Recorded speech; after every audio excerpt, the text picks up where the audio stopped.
Good evening. Welcome to the August 19th, 2021 meeting of the Zoning Board of Appeals. As you may have seen on the signs when you walked into Town Hall, a face covering is required at Town Hall if you have not been fully vaccinated. Though, as you can see, some of our board members, including myself and staff, will be keeping their masks on regardless. With that, I'd ask that you join me for the Pledge of Allegiance. I pledge allegiance to the flag of the United States of America and to the republic for which it stands, one nation, under God, indivisible, with liberty and justice for all.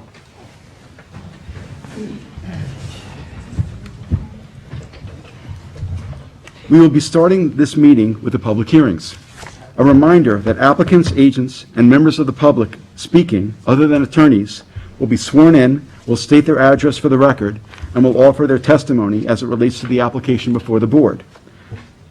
Members of the public are typically given a 3-minute time limit on their testimony, so please keep that in mind when you testify before us. Wanted to just ask a couple of other things. All of you who are here, if you can do us a favor, and if you have your cell phones on you, if you can silence them or turn them off, because they interfere with our recording equipment. In addition, if you are inclined to speak to one another in the audience while you're waiting for your application to be called, we would ask that you go in the hallway to speak rather than speaking in the auditorium, because that also interferes with our recording equipment. And lastly, I'm going to read the emergency exit procedures for Town Hall. So hold on just a second. In case of emergency evacuation, please exit through the rear doors of this room to one of the staircases across the hall and continue downstairs and out through the main entrance. Please do not attempt to use the elevators during an emergency evacuation. In case of a medical emergency, the automated external defibrillator and first aid kit are both located in the hallway on this floor opposite the elevator. With that, I would ask if we have a motion to approve the minutes. So moved. Second. Mr. Daly. Aye. Mr. Kelly. Aye. Ms. Kern. Aye. Ms. Burgess. Aye. Mr. DeSessa. Aye. Chair votes aye. And with that, we are going to get started with the agenda. Okay, we have a couple of changes to tonight's agenda. The first change is going to be item number 7, application of Thomas and Eva DeVito, tax map 976-2, lot 16, property located at 129 Shore Road in North Sea. That's going to be adjourned or re-add to September 16th. A vote is required. The next change, item number 11, 1201 Noyak Road LLC, tax map 942-3, lot 51, property located at 18 Kendall's Lane in North Sea. That is going to be held over to our September 16th meeting. Second. Mr. Kelly. Aye. Mr. Daly. Aye. Ms. Burgess. Aye. Ms. Kern. Aye. Mr. DeSessa. Aye. Chair votes aye. Moving on to our decisions. Decision of application of Frank Freddy, tax map 900-293-3, lot 18. That has been withdrawn.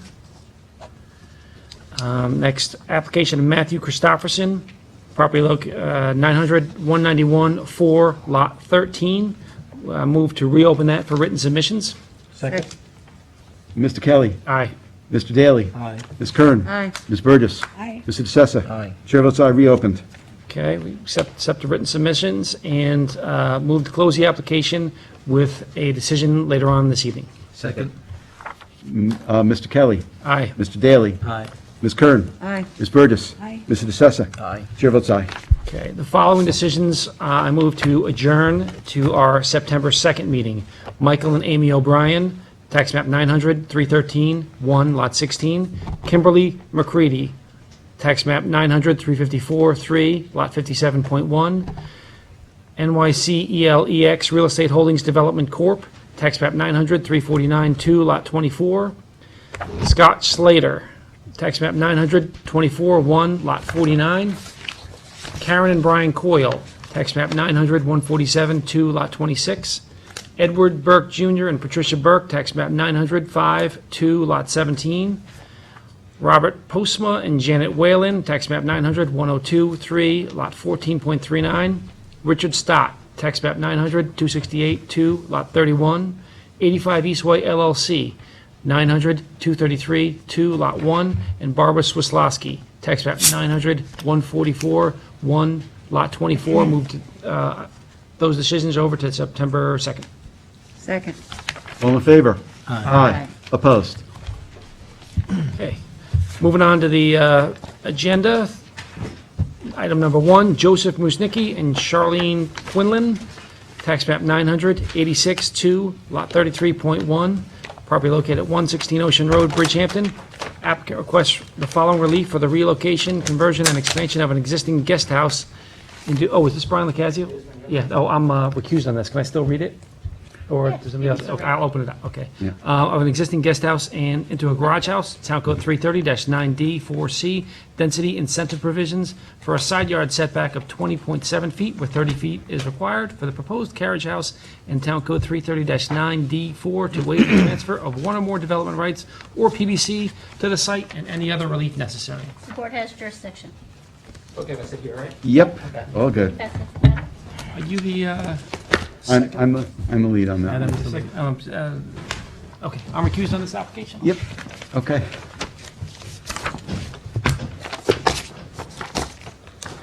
I have aerial images. I Okay. think they'll go through the, Yep.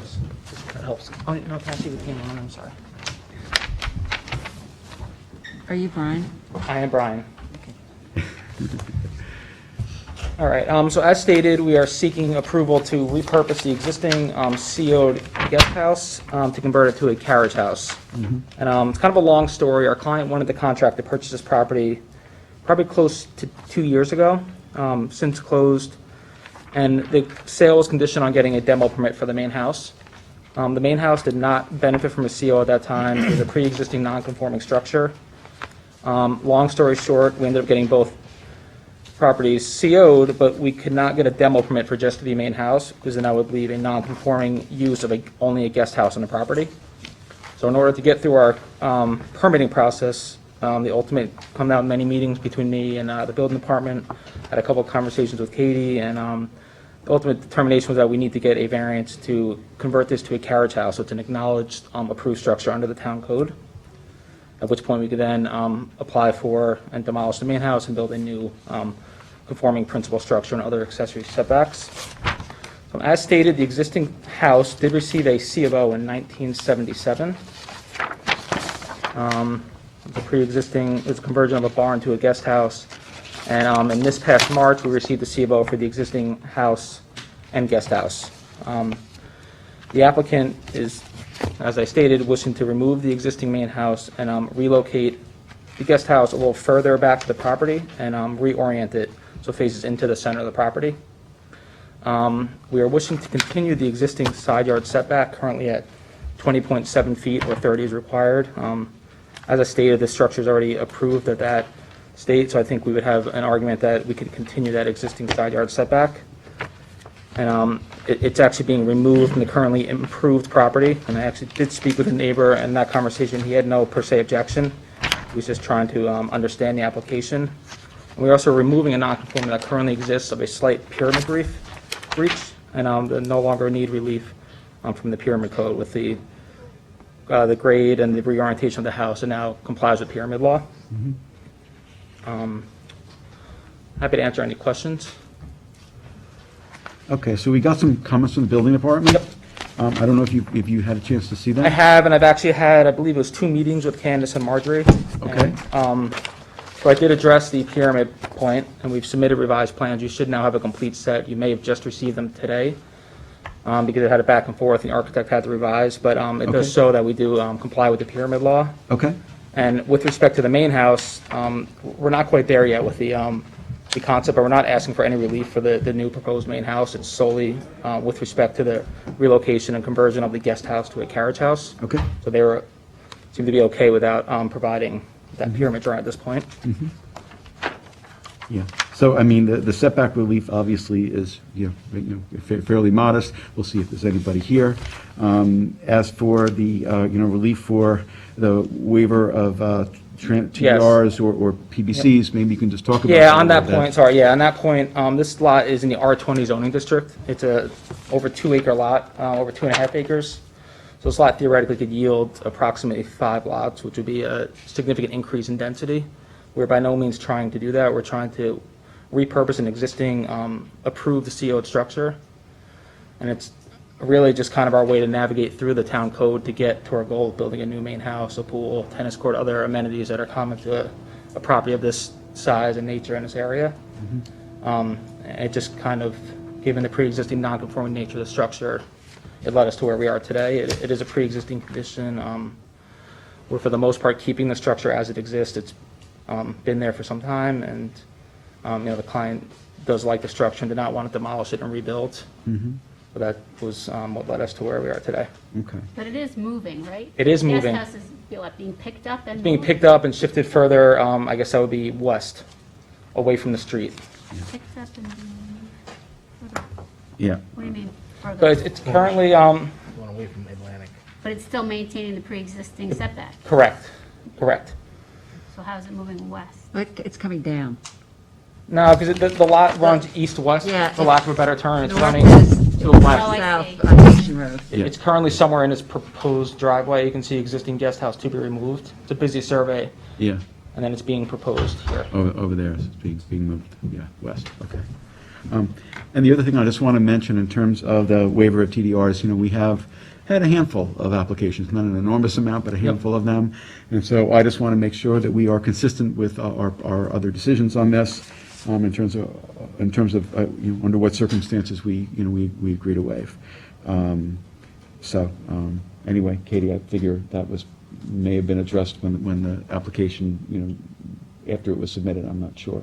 In terms of what? In terms of the waiver of a development right or PVC? Katie responded to that, I think. Well, I don't know what you're talking about. Okay. Well, I just, The applicant wants to waive the TDR. I understand. So I had mentioned before, I just want to make sure that the circumstances in which we do this, in which we waive TDRs, are fairly consistent with other decisions that we. There were other ones where we conditioned it on no, on if there was a future subdivision, then We, it was tied to, like, we did a few at Hampton Bays Yeah. whereby those lots could yield a subdivision lot, and they came in and asked us for a waiver of the TDR in exchange for agreeing to not subdivide the lot further to increase the density further. So long That as, was- so long as the So long as the structure. structure remains, so. Right. If you wanted to subdivide the lot, you'd have to eliminate Yeah. the carriage house. we'll come back to you for a waiver of that. Correct.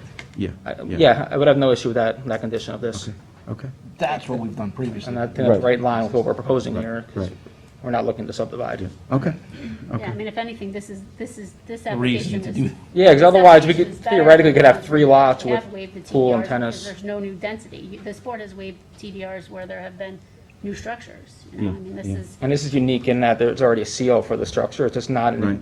an acknowledged use. I mean, I don't know how the town views it, but a guest house to a carriage house is arguably less density.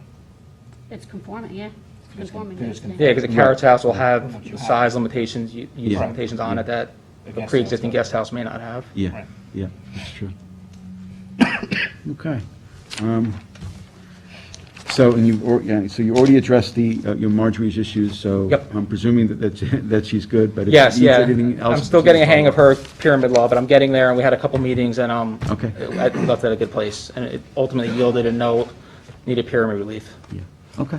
So, Okay, any other questions of members of the board? What size is the current house, the I carriage can house? tell you that. And are they planning any expansion? There is a slight expansion. It's mostly of the porch, but there is an expansion of the, it's still gonna be well below the permitted size that a carriage house would be with respect to the proposed main house.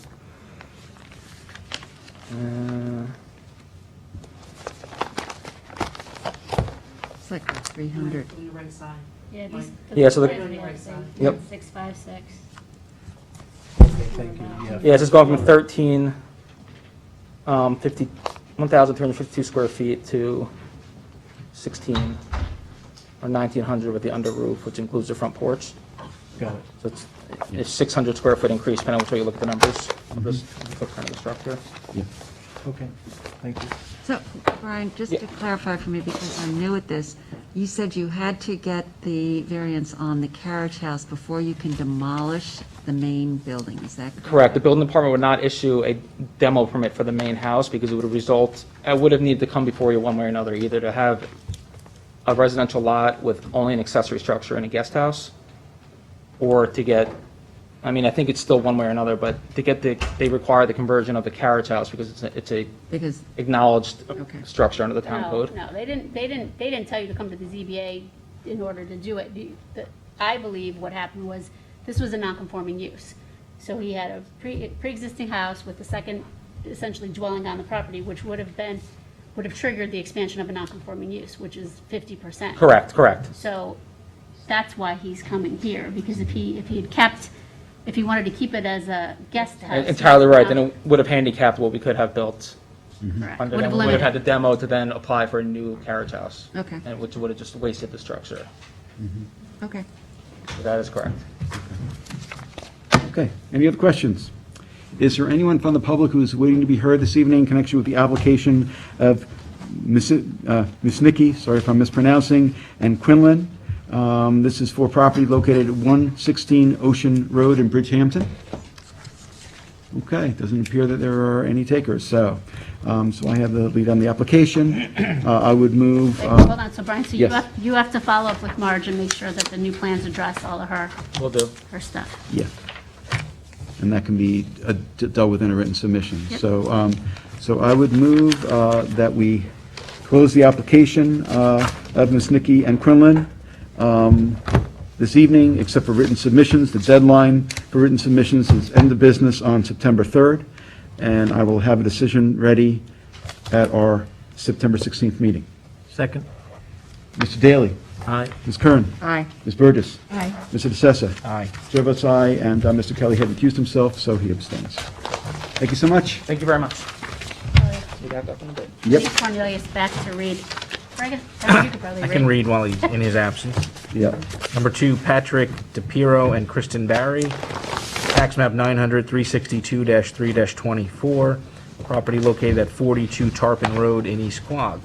Applicant requests relief for the following provisions of the Town Code. 1, for the proposed swimming pool, section 330-76D, placement of accessory building structures and uses in all districts, and 330-83C yards to allow the proposed swimming pool to be located within the required total side yard of the principal building. 2, to legalize the slate patio constructed on the north side of the dwelling without the benefit of a building permit. I, 33011 Residential District Table of Dimensional Regulations, for an accessory side yard setback of 1 foot where 8 feet is required, and 2, 330-76D and 330-83C, to allow the slate patio to remain within the minimum and total side yard for the principal building, and 3, to legalize a 12.2 foot by 7.9 foot shed constructed on the north side of the dwelling without the benefit of a building permit. I, 33011, for an accessory side yard setback of 5.2 feet where 8 feet is required. 2, 330-76D and 330-83C, to allow the shed to remain within the minimum and total side yard for the principal building. 3, 330-76A, to allow the shed to remain 3.7 feet from the main dwelling where a minimum of 5 feet is required. And 4, 330-84D pyramid, for an encroachment in the amount of 69.5 cubic feet and any other relief necessary. The board has jurisdiction. Good evening. Good evening. Just have to swear you in. If you can state your name and address. Daphne Vaughn, Surfside Environmental Planning, 225 Montauk Highway, Moriches. And do you swear to tell the truth, the whole truth, and nothing but the truth? I do. Thank you so much. If you can tell us about the application. We need a new lead on this because there's no Keith tonight. Any takers for lead on this application? Sure. Mike? Can you pass that to Mike for me? Yep. Mike it is. Thank you. All right. So, nice to see you in person. Same here. This property is located at the Shinnecock Shores development. It's an R10 zoning district, and it's conforming at 11,550 square feet. It contains the one-story residence with a wood platform that we're removing as part of the proposed project, a hot tub, a shed, and an associated slate patio and walkways. It benefits from a pre-existing CO for the single-family dwelling, as well as a certificate of compliance for the porch, as well as a certificate of compliance for a hot tub and the at-grade decking that were provided with the application. So it fronts on a dug canal and contains a functional pre-77 bulkhead on the west side, which acts as the wetland boundary. We've received letters of non-jurisdiction from both the Town Conservation Board and the New York State DEC for everything being located more than 50 feet or landward of the pre-77 bulkhead. So we're proposing at this time to install a 14 by 24 in-ground swimming pool, as well as a 280 square foot at-grade patio on the south side of the existing residence in the approximate area of the wood platform. They will be located at conforming setbacks, 10 foot for the pool and 8 feet for the patio from that southern property line. The pool will be also located 40.7 feet from Tarpon Road, which is also conforming. So the pool and the patio, although proposed at conforming setbacks, will be within the required side yard to the principal dwelling, so we'll need variances from 330, 76D, and 83C for that required side yard setback. The patio will be within 12 inches of grade, so it technically will not require a building permit, but we'll still need the variance. Additionally, during the review of the application, Marge Riley had found that the existing slate patio on the north side of the residence and the 96 square foot storage shed both required variances for their present locations.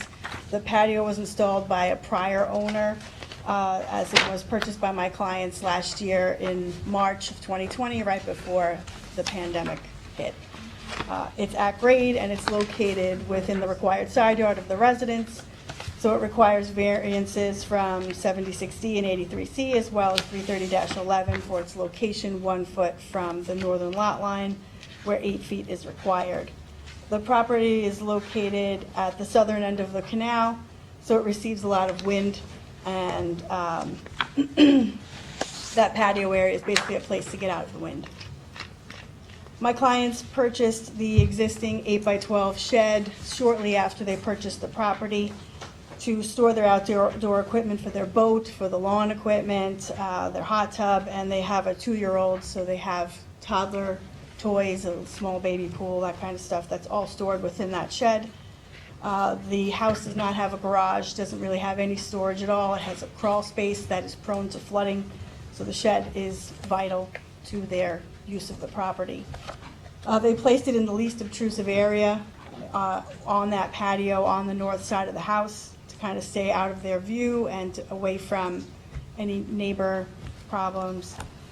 The shed, like the patio, also requires variances from 76D and 83C for the location within the required side yard, as well as 76A to maintain its distance to the dwelling at 3.7 feet where 5 feet is required, and 330-11 for a side yard setback of 5.2 feet where 8 feet is required.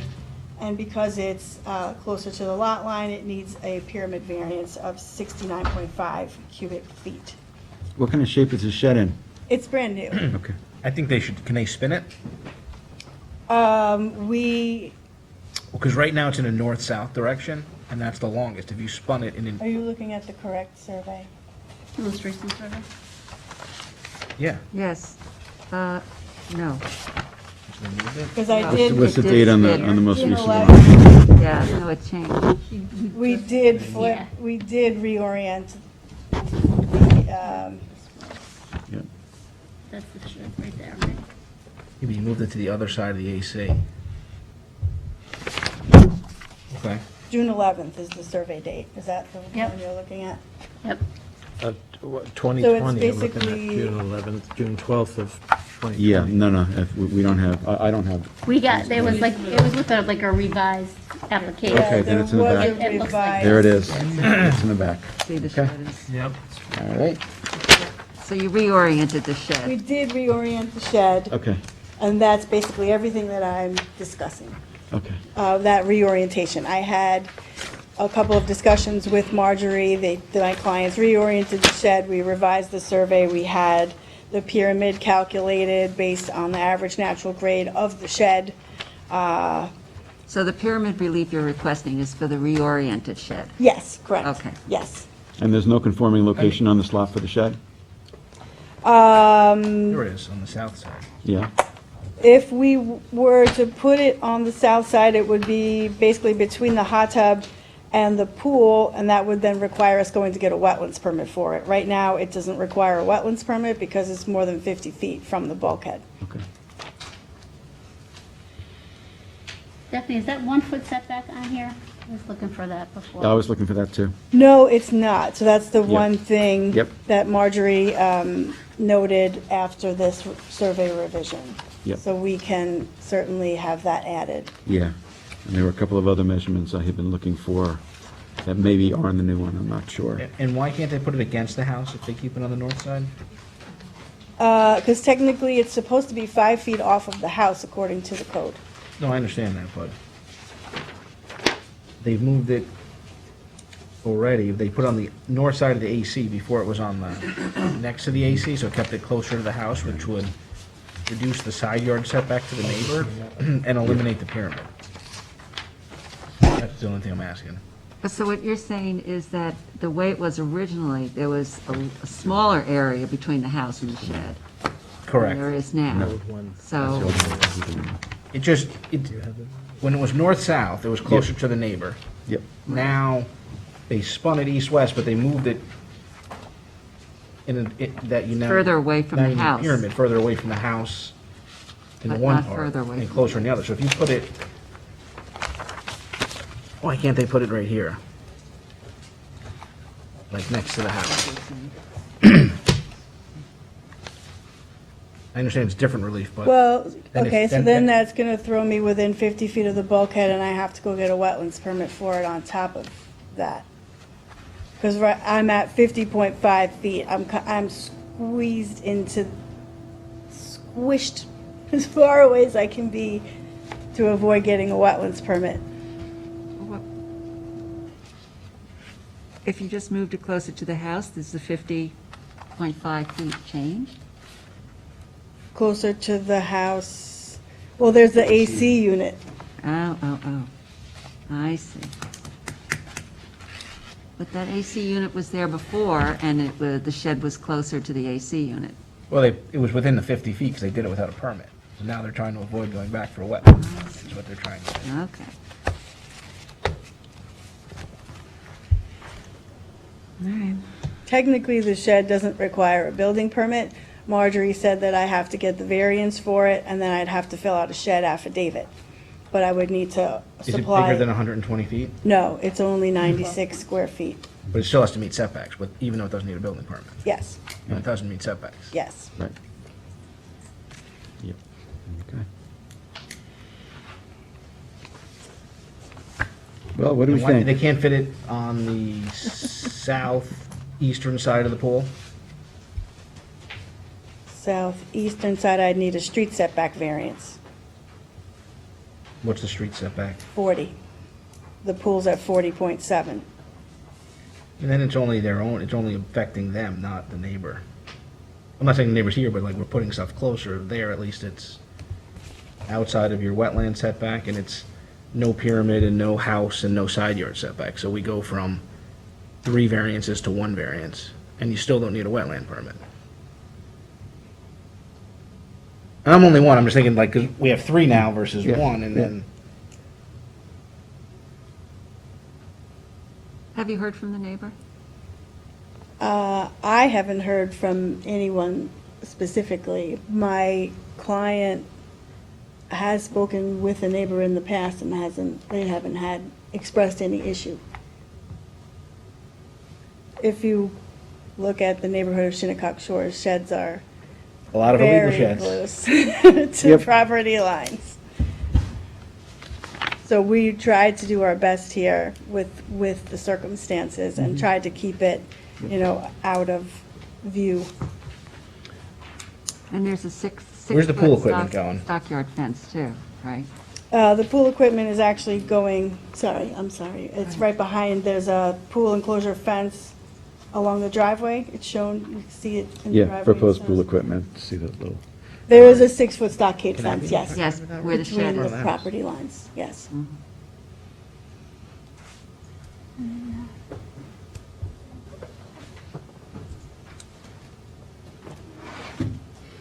yeah, what's the setback for pool equipment?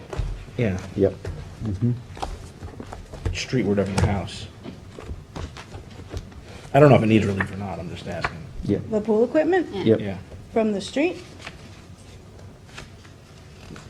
I thought it was just 10 feet from any lot line. Maybe it is. We'll find out momentarily. It is? It is, Okay. it can be in any yard as long as it's 10 feet. Correct. Thank you. Okay. It has to be screened. Thank you. Yeah. Screened. Okay. All right.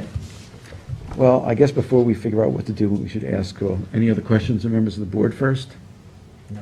Is there anyone from the public who's waiting to be heard this evening in connection with the application of DePiero and Barry? This is for property located at 42 Tarpon Road in East Quogue. All right, so that means, got it, yes. I have one question, just based on the aerial that I looked at. Looks like there's a joint ownership of HOA property, something right to the south. It looks like there's a pretty large area of lawn that was encroached into this adjacent property. Is the client aware of that? Yes, they If are that's going opposite, to and be, I don't have any major planning issues, but just be aware of that. I noticed it, and it's likely going to become an issue at some point. yes, they are actually proposing a fence for the pool enclosure, so that property boundary will be maintained as their true property boundary. Okay. Definitely properties R10? Or 10, yes. Okay, so technically the code says 8 feet 8 from all feet, property yeah. lines. The pool equipment? Open, 8. Oh, It's even Even better, better. even better. I Yeah, want to correct myself, that's at 10. thanks. yeah, okay. Okay. So are we satisfied with where the shed is being proposed, or do we want to have the applicant move the shed to what Brian is suggesting, the other location? I'm okay with it, I'm okay with it. I mean, it's consistent with the neighborhood. yeah. Well, if the neighborhood is all sheds that are not, that don't have COs, you know. It's the story of our life. We haven't heard from any neighbors. We haven't heard from any neighbors, but, still. I Unless mean, somebody's I think here. Brian is trying to minimize the amount of relief we're granting. I agree. So, 1, 2, 3, let's see. Well, I'm with Brian. So all 4 of you have to be, I'm okay with Leaving it it open. as proposed, because it blocks the AC. It's another structure between the neighbor and the AC. I hate air conditioning noise. Okay. So it blocks that a bit. And it has Okay. a 6-foot fence. yeah. Okay. All right. Helen, are you okay with it? Okay, looks like you got 4 votes. All right. So, Mike, it is yours. Okay, so what do we need in terms of any corrections on this survey? I need to add the setback of the patio. Right. Going to add the setback of the slate patio. And that can be done by written submission, so we'll close this public hearing. And ask you to please have those written submissions in by September 3rd, so that there can be a decision on September 6th. Mr. Daly. Aye. Ms. Kern. Aye. Mr. Kelly. Aye. Ms. Burgess. Mr. DeSessa. Aye. Chair votes aye. Thank you. Aye to close it, to be clear. Okay, item number 3 on the agenda. Rose Court LLC, tax map 900-101, lot 25.3, property located at 2 Rose Court, North Sea. Applicant will request relief in the following provisions of the Town Code. Town Code 33055B1, transfer of residential development right procedure for a principal front yard setback of 48.7 feet where 71.63 feet is permitted for a proposed 2-story garage addition to an existing dwelling in Town Code 330-76D, placement of accessory buildings, structures, and uses in all districts, and 330-83C, yards to legalize the expansion of the slate patio constructed within the total required side yard for the principal building without the benefit of a building permit on the south side of the swimming pool and on the south and east sides of the hot tub and any other relief. Is anybody here for this from Linda Riley's office? Candace is just checking. No? Nope. Second call. Second call. Okay, well, there isn't, the attorney for the applicant isn't here yet, so we're going to do a second call to wait for the attorney to arrive. Okay. Okay. And on to item number 4. Falcon 422 LLC, property located at Thank you. 422 Scuttle Hole Road, Watermill, tax map 900-81-2, lot 22.1. Applicant requests relief from the following provisions of the town code to permit the re-subdivision of the subject premises, town code 330-11, residential districts, table of dimensional regulations, as it relates to town code 292-44, exemptions, waivers. 1, for proposed lot 1, a lot area of 43,377.76 square feet, where 80,000 square feet is required, and 2, for proposed lot 2, a lot area of 40,003.88 square feet, where 80,000 square feet is required. In addition, applicant requests relief from town code 30-11 for an accessory rear yard setback of 20 feet, where 30 feet is required, and an accessory side yard setback of 20 feet, where 30 feet is required for proposed 20 by 50 swimming pool on a proposed lot 2. In addition, applicant requests a determination. Susan, the microphone, you see where the paper's over the microphone? It creates, I was wondering where the sound was coming from. That's a microphone right there, just so you know. In addition, Thank you. applicant requests a determination as to whether or not the detached one-story accessory building, a result of the expansion and conversion of the detached garage into an art yoga studio without the benefit of a building permit, is a subordinate or incidental building pursuant to Town Code 330-5 definitions because of its size in proportion to the main dwelling and its use, and any other relief necessary. Court has jurisdiction. Good evening. Good evening. Just have to swear you in unless you're an attorney, So, Lisa Poyer, Twin Forks Permits, okay? 88 East Montauk Highway, Hampton Bays. And you swear to tell the truth, the whole truth, and nothing but the truth? I do. Okay, I can swear you in as well if you'd like, if you can just state your name and address. Nina Serafi, 251 West 19th Street, 580 New York, New York, 10011. And do you swear to tell the truth, the whole truth, and nothing but the truth? Thank you. You can tell us about the application. Good evening. There was original submission of a survey, and then there Can was you a speak up, subsequent... Lisa? There was a subsequent submission of a survey, and it's last dated 5/14 of '21. Yes, we got it. Okay, just wanted to make sure you're Yep, looking at the most recent one. yep. So the property was originally 2 lots back in 1979, when it was subdivided as Lot 18 and Lots 22, as the 2 different lots.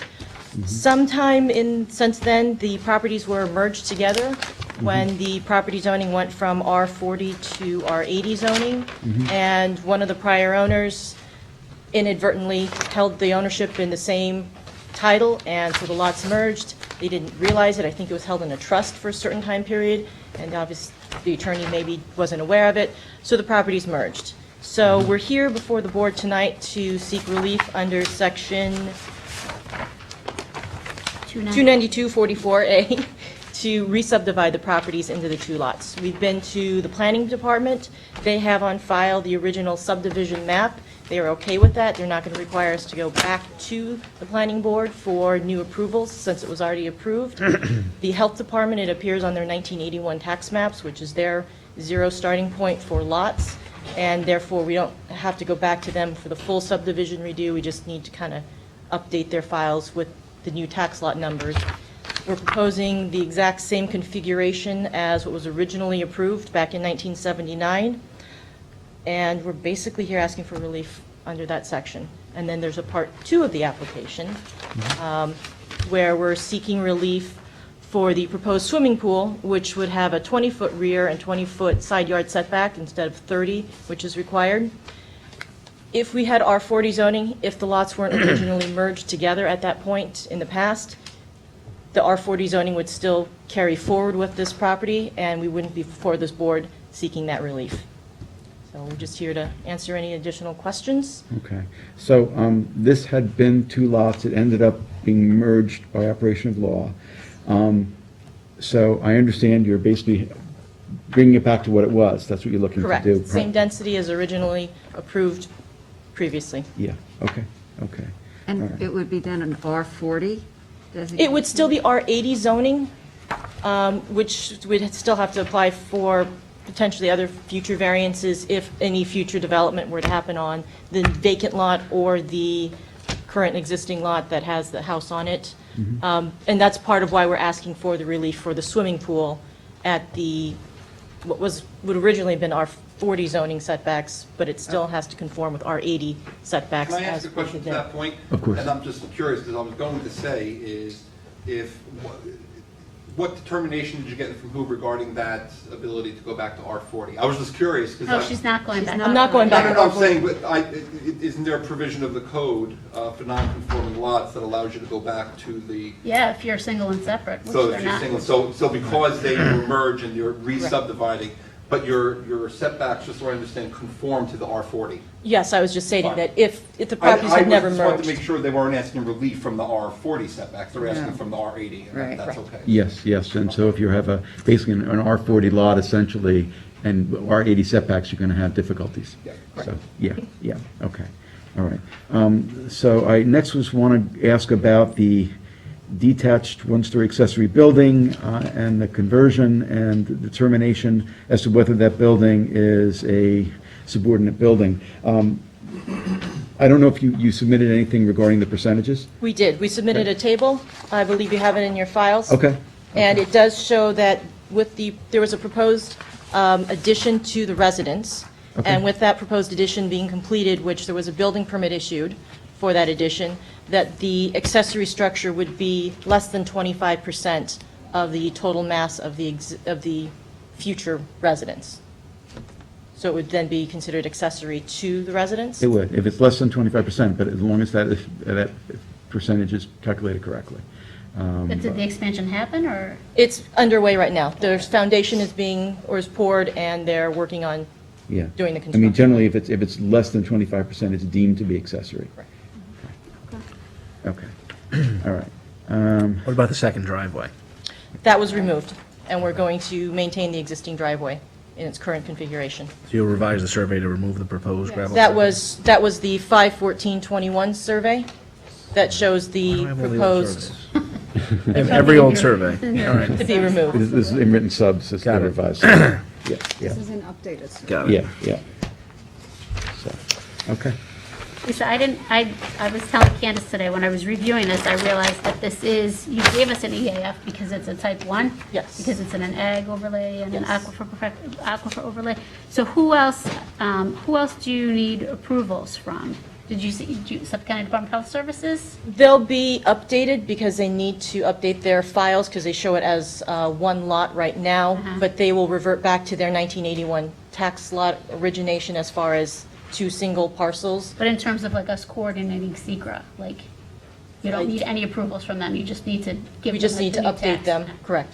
Well, they'll have to approve it because they So need you think we to So we should gotta- coordinate with them, Anthony? coordinate with them if Yeah, I you need to. Yeah. And we'll be making an application to them. Okay. We just have, So they're it'll going to just be- need your variance in order to make the All right, So application. it'd just be this board and Suffolk County Department of Health Services? Okay, so we have to do that. Yeah, So we no, have- I understand. And why can't the pool be at 30 feet? It's pushing a lot towards the building. I can't hear you. Sorry, it's pushing a lot towards the new addition, the living room addition. And that area, it's an access point from the living room towards the pool, so it actually feels very cramped. How far is it? To tell the truth, I think it will end up being around 20 or a little less, if I'm not wrong, but I wouldn't remember exactly, but. No, if this is. They were just 20, seeking it should the be. prior R40 zoning. No, but it just seems like you have room for that to not grant the relief. And we just have to grant the least amount of relief necessary, so it seems like that is just something that's a design-driven versus a necessity-driven. So that's why I'm asking why it needed to be there.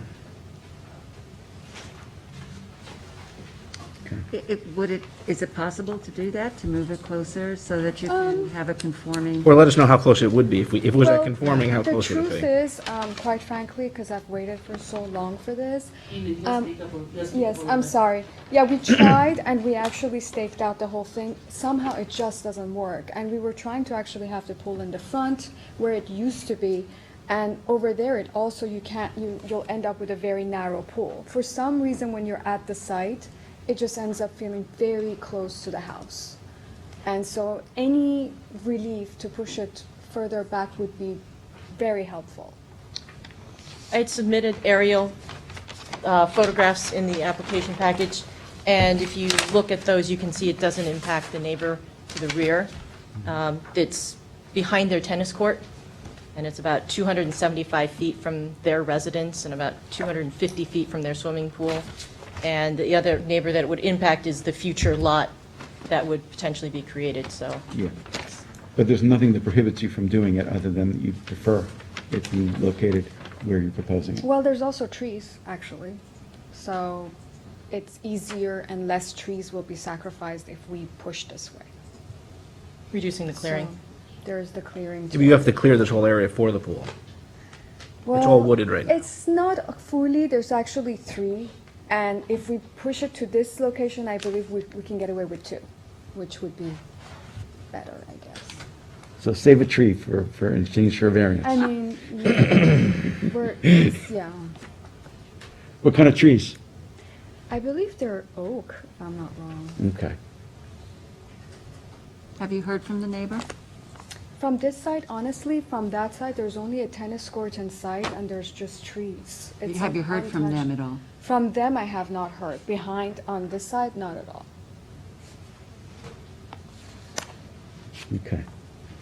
All right, well, before They we... have to come back anyways, Okay, okay. first seeker. All right, so we had building department comments. I'm not sure whether you've had a chance to review them. I believe we've addressed the comments Okay. in them, Okay, where they were discussing about the accessory structure size, yep, and then the driveway size, or the driveway location for the proposed driveway. and the shed? And the shed, we're proposing to relocate it to a conforming location. Right. By Yep. shifting it over, I think, 7 feet. Okay, okay. And it's shown All on right. the survey. So just want to make sure whatever concerns that the building department has are fully addressed. And I guess before we discuss the pool further, well, any other questions or members of the board? Is there anyone from the public who is waiting to be heard this evening in connection with the application of Falcon 422 LLC? This is for property located at 422 Scuttle Hole Road in Watermill. Hello? You can go up to the podium or have a seat, whatever you prefer. I'll stay. Okay, very good. I just have to swear you in unless you're an attorney. Excuse me? I just have to swear you in unless you're an attorney. So if you can just state your name and address, please. Marcia Cranes, 436 Scuttle Hole Road. And do you swear to tell the truth, the whole truth, and nothing but the truth? Absolutely. And I presume it's Scuttle Hole Road in Watermill? Right. Yes. Right adjacent to the property in question. Okay, all right. I just have a question about the one-story accessory building. I didn't hear the conversation, and whether it's a subordinate or an incidental building, and Yes. what that would qualify it to be. Yes, yes. You know, based So- on your yeah, so- determination. So apparently, it's all based on the percentage of the size of the accessory building versus the size of the primary structure. In the building department, if the accessory building is 25% or less of the size of the primary structure, it is deemed to be an accessory building. If it's more than 25%, then the building department asks us to make a determination. However, we've been asked to make a determination, but we've been informed tonight that the percentage is below 25%. So that means it is deemed to be an accessory building, Which means, which They can means... use, it's a permitted accessory structure, so it can be used for accessory uses. okay, my concern is that in the past, it was used as a guest house and then as a rental property, which was illegal, and, I'm concerned that that happened again. They're not asking for cooking or sleeping, nor is it permitted under the code. So, If in fact you saw something like that going on, my suggestion is that you call code enforcement, okay? Because it is not... We're not giving permission to do that. We are not. We are not. okay, that's all I wanted to know. Okay, Thank you. very good. Thank you for your comments. Is there anyone else who would like to be heard in connection with the application of Falcon 422 LLC? Good evening. Good evening. You can state your name and address. Denise McNamara, 378 Scuttle Hole Road, Watermill. And do you swear to tell the truth, the whole truth, and nothing but the truth? Absolutely. Thank you. You can tell us your comments. I'm very nervous. I'm on the side of the subdivision piece Okay? that you want to. My concern is if the pool goes back 20 feet, gets the variance. When I built my addition, only got 40 feet, So then the subdivision piece will probably be able to do a 20-foot thing too, no? Not- don't know. No, so they wouldn't be able to do the 20 feet by itself. They'd have to come back here if they wanted to do that. And we're not even sure if they're getting 20 feet for this one and Uh-huh. they request I here. just don't want to press it. Keep pushing it and, closer to know, you. Understood. Yeah, Hopefully. yeah. But nothing stops, applicants from coming back if they, at some point in the future, want, additional relief for something. Yeah. And then at that point, He's a we, lovely person, Yeah. very nice. Okay. I just, watching out for mine. yep, okay, That's it. all right, Thank you. thank you. Is there anyone else who would like to be heard in connection with the application of Falcon 422 LLC? Okay, if not, well, we have another decision to make. Are we okay with the pool as proposed, or do we want the applicant to make it either more conforming or conforming to setbacks? I would leave the open. They have to come back anyway, and if we could see how far that's going to be, that could change my opinion. I don't know how everyone else feels. Leave it open until, No, they have to come back because we have to do secret. So Right, Brian's right. saying they could give us some testimony at the next hearing. And you can look into How, it. how far is it from the house now? And if it's conforming, how far would it be? Right. Do you have any other questions about the subdivision side? I don't. so would you be ready on the 2nd of September? No. No. They have to come back. We have to coordinate secret, so they, Oh, so then we should give them, it's, yeah, they're gonna have, Candace, what date do you think is appropriate? Yeah, we have to coordinate secret. Okay. We have to send out letters. It's not going to be that big of a deal because we have to send it to Suffolk County Planning Commission. We have to give them 30 days, but I think in the meantime, we can safely assume we'd be lead agency, right, Anthony? Yeah, what we could do is, when we get to the point, you could establish lead agency and do the secret Adopt it that determination. day. Yep. right. So just That'll what, save a couple of weeks at least. Sure. yeah, so whatever the 30 days would be from this meeting is when we come back, do lead agency, do a secret determination, hear the testimony, and then close it. Okay, So so, that's probably going to be well, yeah, October. today is going to be the first meeting in October, October 7th. October, what is it? October 7th? Okay. Yeah. Okay. However, Helen, you're the lead, so you would be making the motion. October 7th. We're going to adjourn the case to October 7th. Second. Okay, Ms. Burgess, Aye. Mr. DeSessa. Aye. Ms. Kern, I'm sorry, I didn't hear. You're journeying to? adjourning to October 7th. Aye. Mr. Kelly. Aye. Mr. Daly. Aye. Chair votes aye. Thank you both for being here. Thank you. Have a good rest of your night. We had skipped 2 Rose Court, the second call. Is that number right there? Okay. Oh, there she is. You guys, mind if we go back to number 3? Yep, that works. Do I need to read it again? Nope. Nope. Oh, thank goodness. We're on to number 3. Linda, I think I need your affidavit. Yes, affidavit of posting. You have the affidavit of mailing. Yep. Thank you. Thank you. Okay, so the board has jurisdiction. Okay. My name is Linda Riley, 235 Hampton Road. I'm appearing for 2 Rose Court LLC. This is pretty straightforward. It's a little bit different in terms of what setbacks apply because it's an old filed map. So because it's an old filed map, the provisions of 330-55B apply, which means that the front and rear yard setbacks are 3/10 of the depth and the side yards are 4/10 of the width. So in this case, we have a front, I'm going to take them, we have two variances we're looking for. One is a front yard variance. The required front yard under the code would be 71.63 feet. In this case, we're looking to convert an existing attached 2-car garage into 2 bedrooms for the purpose of basically accommodating a burgeoning family. Dr. Gross and his wife have children who are grown and grandchildren, and now they want more rooms for the grandchildren to, all of their children and grandchildren to be able to be together. The garage is currently at a conforming setback, attached as it is, but they are proposing to build on right in front of the existing garage, which will mean that the front yard setback is 48.7 feet, which means they're asking for a total variance of 22.93 feet from the front yard.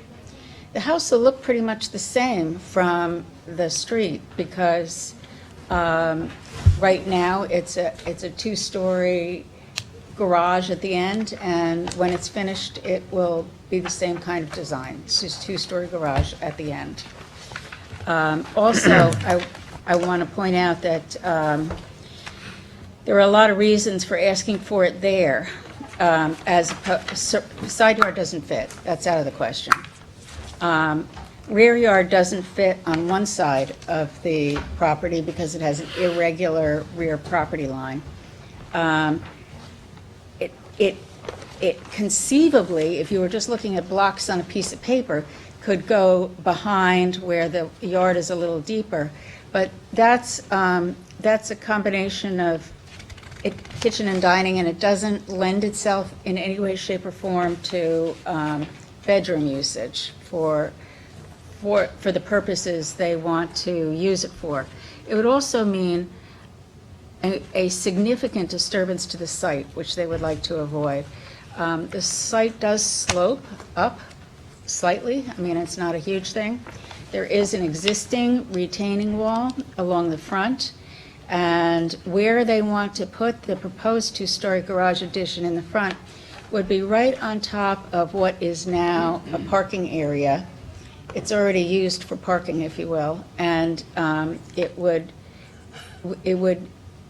involve far less disturbance to the site, and they already need to do, as it is, a whole lot of revegetation, which they are doing. They're before the planning board on that.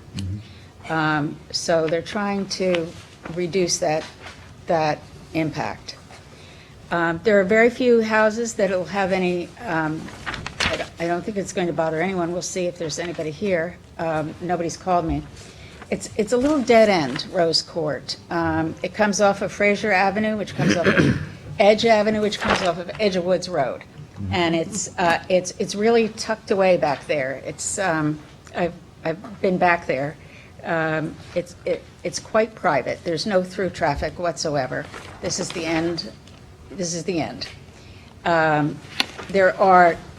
There's one house next door which has a garage in roughly the same location. It'll be that what's next door is a garage in front attached to the house, exactly like this one is.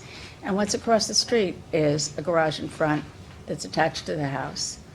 The setbacks are hard to compare because of the way these are all measured according to 4/10, 3/10 relief and not by some,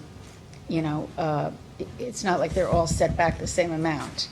But this is in keeping with the general layout of the houses in the neighborhood, I think. The second variance that they have to ask for, I missed it first, because I missed the fact that there was a slight extension of the in-ground swimming pool patio that they did without realizing it needed a permit. They had a CO for the hot tub in the pool, and when they got the CO for that, the patio on this side basically ended at the coping for the pool, which meant that it was conforming side yard setback. They went and added some of the same slate patio they had around the rest of the pool. They added some to the south side of the pool and the hot tub so that they didn't have to step on the grass coming out of the hot tub. It didn't occur to them that they needed, which they did, a permit because it violated setbacks. They also have a proposed bump out, which is part of the garage that they're converting, a small 6-foot, 1-story bump out, in order to make it a true 2 bedrooms that they can have there. It's, both of these setbacks meet minimum side yard setbacks individually. It's just when they're put together that they don't meet the total side yard setback requirement. In this case, the side yard setback is, the required total side yard setback would be 80.47 feet, and they're going to have 76 feet, which is only about 4 feet difference, give or take. And, I mean, you could attribute that to the at-grade patio that's next to the pool.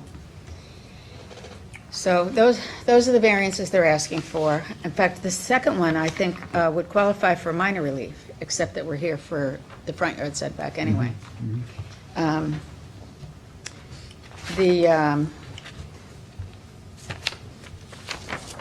it was as-built. Pardon me, it's And it was as-built. Yeah, that's why I don't think you can get minor We relief don't- Oh, you can't on get an as-built. as-built. We don't treat. But I agree with you, it's I minimus in understand. terms of relief. but- I understand. I didn't know that. Okay. So the benefit to the applicant, to the property owner, is to have the 2 additional bedrooms for family. That's really the benefit they're seeking. But they don't want to lose the benefit that they've already have of a 2-car garage. So they are looking to put the proposed garage in the area that'll cause the least disturbance and cause the least effect, I think, on the neighborhood. It's all going to be revegetated in front of it with what's probably going to end up being oak trees, because that's what the indigenous vegetation is around there. And there are already some very, very tall evergreens all along the front of the property. And as I say, it looks out on a garage, and it has a garage next door. There is no, I don't think that relief is substantial in the whole scheme of things. There's no pyramid relief needed. There's no coverage relief needed. There are no really significant environmental factors. I mentioned the slope, but it's gentle sloping. It goes up. And there is no other reasonable and prudent way, I would argue, for the property owner to realize the benefit he's seeking. And again, on balance, which is what we really have to look at, I think, under the standards, the benefit to the property owner, I think, outweighs any demonstrable impact on the safety, welfare, character of the neighborhood. And I think it's the minimal relief necessary, taking all of the practical considerations into account. Does anyone have any questions? Well, I just want to mention, there was an application a little earlier that had as-built, but it was as-built from a prior owner, whereas this is as-built that apparently were done by the applicant or contractor on behalf of the applicant. So I wasn't sure whether your clients are here or can give us information on how that happened. I understand sometimes people, think they don't need a permit when they do. Well, When in doubt, always better to ask. What the as-bills that are involved here are a barbecue and a fire pit and a slate patio. I mean, it just honestly did not occur to them that they needed a building permit. They're not local. They live in New Jersey. This is their summer home that they come to with their family. And Did they do this themselves? yeah, pretty much. Yeah. I mean, It's an at-grade patio, it looked like when I drove by. it's at grade. Yeah. Patio is at grade. It The looked like. fire pit is at grade. They don't need any relief for the fire pit, though. No, they don't need any relief. Yeah. They just need a building permit, which is, the application's been submitted. Oh, you need a building permit for a fire pit. Yeah, they didn't know that either. I didn't know that either. but Yeah, you need a building permit for a fire Sometimes pit. there's like, oh, it's a fire pit, I was gonna say, sometimes there's like cabinets and stuff. No, well, there kitchen, I agree is, with the there fire is a pit. kitchen, which I didn't even see at first. It's a barbecue on the slate porch. It's back on the covered porch. Yeah. Okay. It's on a covered porch, and it's got, it's relatively small as these things go. Okay. It's a grill and a little under-counter fridge. I mean, it's not a big fancy thing like some of them. Right, okay. Um, So the question in And it's mind... on a covered porch. Yes, and not that I doubt the accuracy of anything you're saying, Linda, but I just want to ask the board, is that a satisfactory explanation, or do we need to have the applicants come in to explain how this happened? I'm okay with it on this instance, because it's a at-grade patio, not a building or structure like we've seen on some previous ones, but. I agree with Brian. Okay, so it sounds like we're good with not having the No applicants public travel flogging for your to clients, come here. Thank you very much, I appreciate that. Okay, all right. See if there's anybody here. Yep, okay. Well, any other questions from members of the board?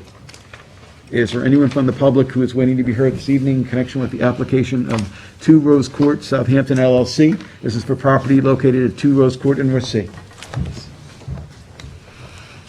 Hi, you can either have a seat or go to the podium, whatever you prefer. Okay. And I just have to swear you in unless you're an attorney. I'm an attorney. You're an attorney, okay, then I don't have to swear you in. I just have a question. Okay. I'm not clear. I Yeah. see the sign. And if you could just state your sorry. name. My name is Eileen Koffler. I live in 3 Rose Court.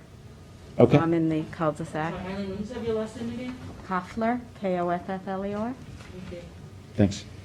I just saw the sign up in front, so I'm not, I hear what you're saying, but I'd like to see visually. Yeah, if you- What here you're you go. talking about.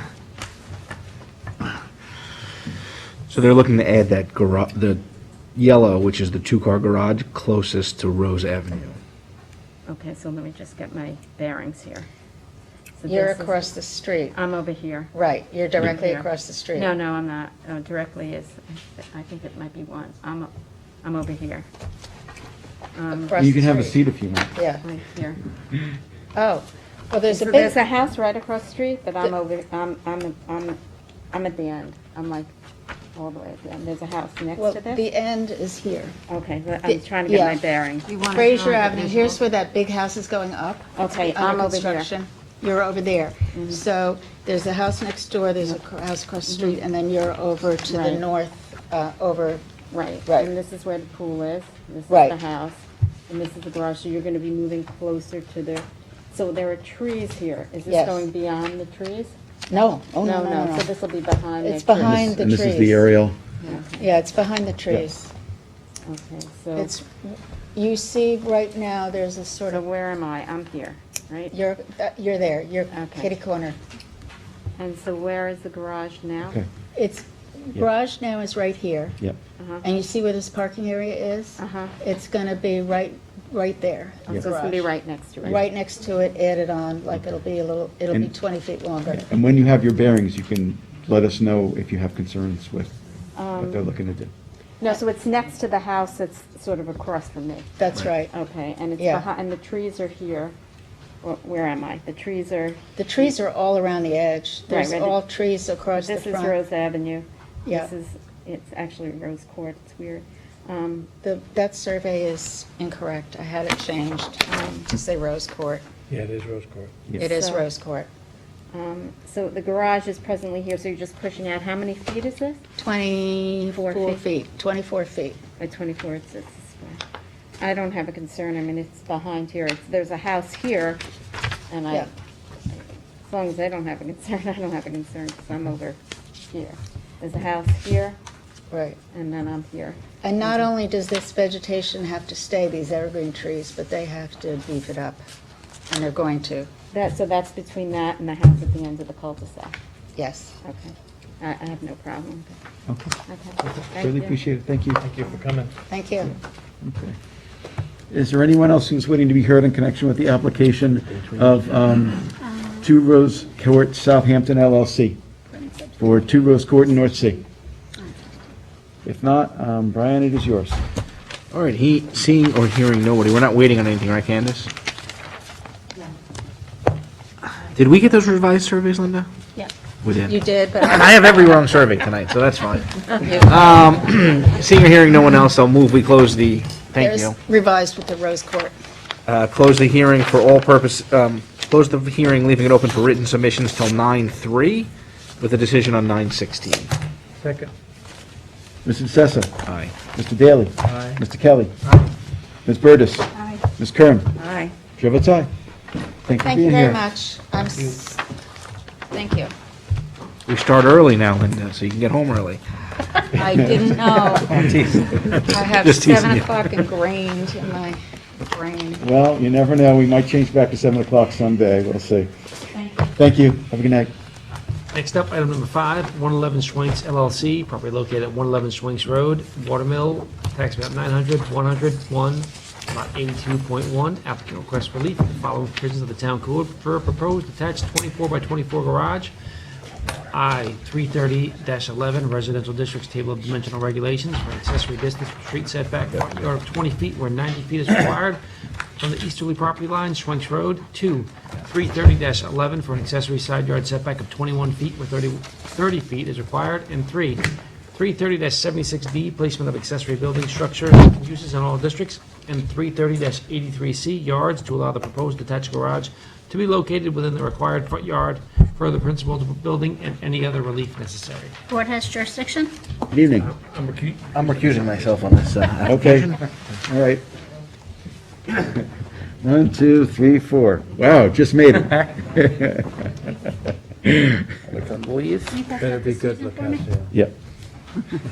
That's going to Susan. All right. This is just, All right, so as read, we are proposing a one-car garage in the front yard of the property located at 111 Schwenks Road. As you can see on the survey, this lot is a significant amount of road frontage as it has road frontage both Edgewoods and Schwenks Road, so there's a very small accessory structure setback. So what the applicant had proposed is a way to propose a garage that ties into the existing driveway without creating an additional curb cut. It's also a rather densely screened area, so I have photos I can present, but there'll be very little visual impact from the street as is proposed location. And there's some significant mature vegetation located, I guess, behind it towards the pool. So given the grading and the elements, this is kind of the most logical location on the site to propose the garage in a way that'll just kind of reduce the impact of a long driveway and other impacts that may be associated with the garage. The garage door would be facing towards the driveway, so any noise of a car coming in and out would be heading out towards the intersection of Edgewoods and Swank Road. This structure meets the required height and pyramid setbacks. We've not heard from any of the neighbors. There were some comments from the building department. yes, we did get And comments. some which actually speak beyond what we're proposing. So what I have, and I apologize, I only have one copy, but when my client purchased this in December of 2020, they actually received an updated certificate of occupancy, and on that survey includes two main things, which are the outdoor shower behind the pool house and the driveway off of Edgewoods Road, which Marjorie raised in her comments. Those are on the CO or they're on the? They're on the survey, they're not specifically called out in the survey, but on the survey that is specifically referenced in the C of O, those items are there. So my client purchased it in December of 2020, acknowledging that those items could have been overlooked. He relied on this. Could have been overlooked. It could have been overlooked, but these are not conditions he created. He purchased, he went through the process that he believed was proper in getting an updated certificate of occupancy. And, those items were not You're overlooked. you're not challenging that they need to be legalized, you're saying your client didn't do it. Correct. Yeah. And your client was of the impression that because he got enough. Correct, yeah, updated correct. CO, he thought everything on the Correct. survey was. Correct. was He did not covered. close until he received that C of O, because Yeah. he wanted to know everything was Yeah, in yeah. compliance. So when we're here, we have what he would believe to be a clean slate. Yeah. Yeah. Okay. So that all having been said, we have an explanation on as-built structures. I'm not sure whether we want to have any more detailed explanation. Maybe, I don't know, Brian, if you know anything, or whether you spoke with your clients about how the structures went up without permits? They were all there. They predated his ownership. He I see. purchased it last December, and when Yeah. he And purchased. they don't need variances. Right. Yep. Okay. I mean, usually, if they need variances, we want to hear the. I was unclear as to the point that I need your relief for the driveway off of Edge of Woods Road. I couldn't get a clear answer out of Marjorie on that, so I still need to discuss that further with her, but if that is required, my client would like to keep that existing driveway off of Edge of Woods Road, and I would. And that's in the woods. I mean, it's just a driveway. What is It's a it? small, he has, that's like where his trash pickup is, it's kind of like it's just an additional parking area. There's an asphalt driveway that's been there for years, it's not a heavily used driveway, so it doesn't create much of a, Parking on Edge of Woods. so if you look, It's up on the top here. there's an asphalt driveway it's noted as, Yeah. kind of right where it says Edge of Woods. But it doesn't even seem like it has access to the property. It does, because there's a nice, the patio and seating area, it's usually like a lot, but you can get to the driveway from the backside of the house. Well, you figure if that's showed as parking and it's a driveway, and it's right in the front yard, I mean, that's a problem, right, Candace? I believe she probably would think that it creates additional parking. Right. Where the code only allows you a certain amount of parking for your house. Yep. To have the other parking area is going to create additional parking in the front yard that you can't have. Yeah, so we want the building department to be satisfied with whatever, Understood. issues raised. So if you can go over it with Marjorie, and if she says it needs to be, changed, fine. If she says that she thinks that you need additional relief, let us know. Will do. But yeah, just need clarification on that. And Would- then, Would the board be okay with that parking? I mean, I'm assuming Marge is gonna say if that stays, he needs parking, so I think it's like 2 spaces, how much? the 6-bedroom house per the 2020 CO, so my understanding that would require 5 parking spaces. And I'd have to give you a better analysis of All that, right. with the survey upon Yeah. that, but I'm happy to address that better. I just had that conversation the other day with Marjorie, Okay. so Sure. No I'm working through it, but Okay. I'm acknowledging the point, and just the point that my client did rely on the CO, so it's not something he created. Yep. It's something he believed was permitted, so. Yeah, well, I will also say, and I didn't share this in the last application, that when people buy properties and they have attorneys representing them, I mean, the attorneys don't necessarily know all the time, but, it's their job to try to look out for Yep. if there are those Fortunately, I didn't do sorts of that issues. transaction. But I mean, But because understood. an updated CO was obtained. Yeah. So usually the attorney's going to assume Yeah. in that situation that there Some level, aren't issues. it's a reasonable reliance, I would say. Yeah. Rely on the CO and the survey. Yeah. Okay. All right, any other questions, members of the board? I do have some questions. Of course. Sure. I drove past the property, and the 21-foot setback for the proposed garage, it looks like there's a fence, and it looks like the neighbors have encroached upon the property of this individual. The neighbors benefit from a driveway easement over our property.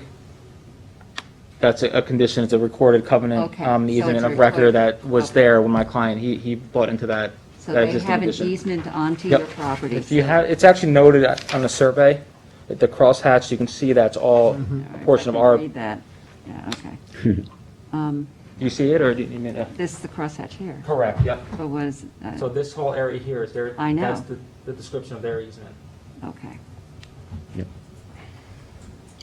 So, and the reason Yeah. I'm bringing it up is that because the fence is there and because they have this easement, the area between the garage and that fence is shorter visually than the 21 feet. I mean, it's pretty tight. Understood. It is screened, but I appreciate your comment, and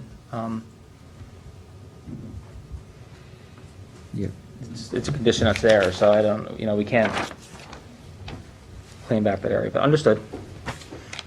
It's in the deed, so, It's in the deed, yep, it's something that our property's burdened by, yeah, right, and that the neighbor benefits from. yeah. Yep. Okay. And we also, if you look, I have aerials, but, and I could submit those, because they'll help explain, but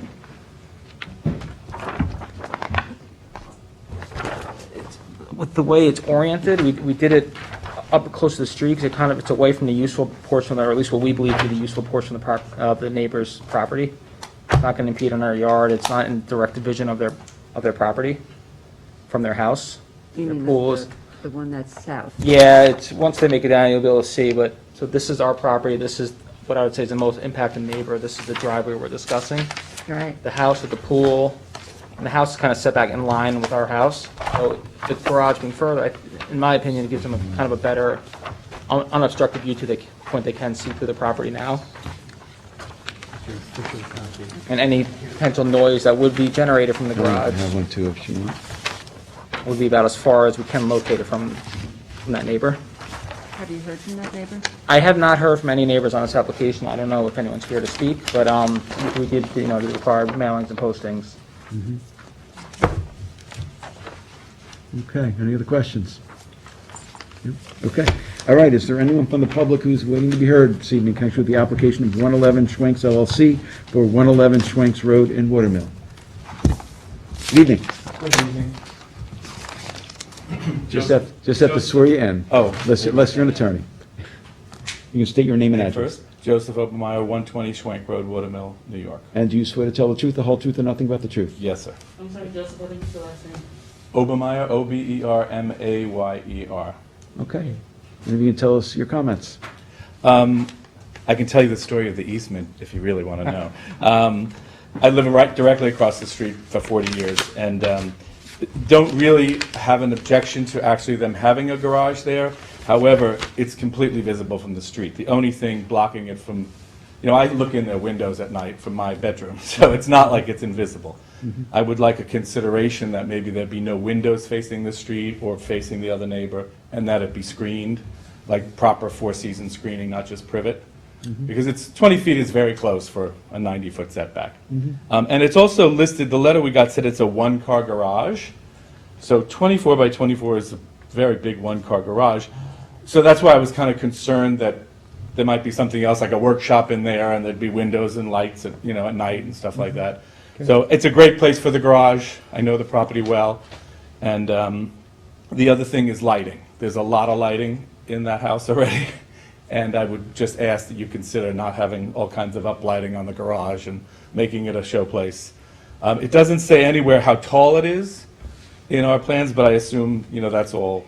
It has to conform. It conforms, right. conform, yep. So, but it's totally visible from the street, just so you know. And so that used to be the father's property, and the daughter lives next door, and that's where the easement, they lived together for many years. And when the property was sold, there were driveways there. Yeah. And we actually have spoken to her, and she really doesn't mind either, as long as it's kind of, invisible and not lit up and stuff. The lady. Well, I'm not sure about the lighting, how much we can do about the lighting. Well, it's just a consideration. You just don't want a glaring, Right. light that's going right out to your property. It's the latest thing is people leave their lights on all the time, and they're gone for up to 4 months, and everything's lit up, so. Yeah. I would ask them that personally, to turn them off, so I don't mind doing that, but I would, just those considerations about, having it four-season screening, and maybe considering no windows facing the neighbors, if there's gonna be something in there other than just parking a car, because like I said, it's pretty big for one car. Yeah, it's intended for storage as well, for off-season, for their, their outdoor furniture and stuff. Right. It's But- just that the next owner, like this, they Yep. walk in and all of a sudden it's an office, or it's their, Yeah. it's something new, if it's this big building. Yeah, and I appreciate you coming in. We want neighbors to get along. Yeah. So. Oh, they're great neighbors, and I think that it's a beautiful place for the garage. That's great, but your concerns, I want to make sure that they're addressed. Right. So, we're going to do our best to do that. Okay, so I think, let me just look, I had a list. Are my 3 minutes up? While I'm doing it, you guys are awesome. I can't believe you do this every month. It's fantastic. Twice a month. Wow. No, size, lighting, windows, no, I think I said everything, and four-season screening, and they're great neighbors, and it's, as I said, we don't object to the garage, really. Okay, very good. Appreciate your comments. Thank you. for coming in. Okay. I'm sorry, what was your address? 120, directly across.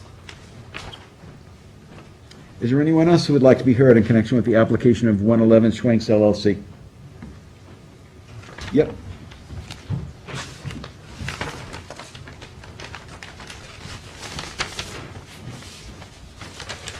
Okay, if you can just state your name and address.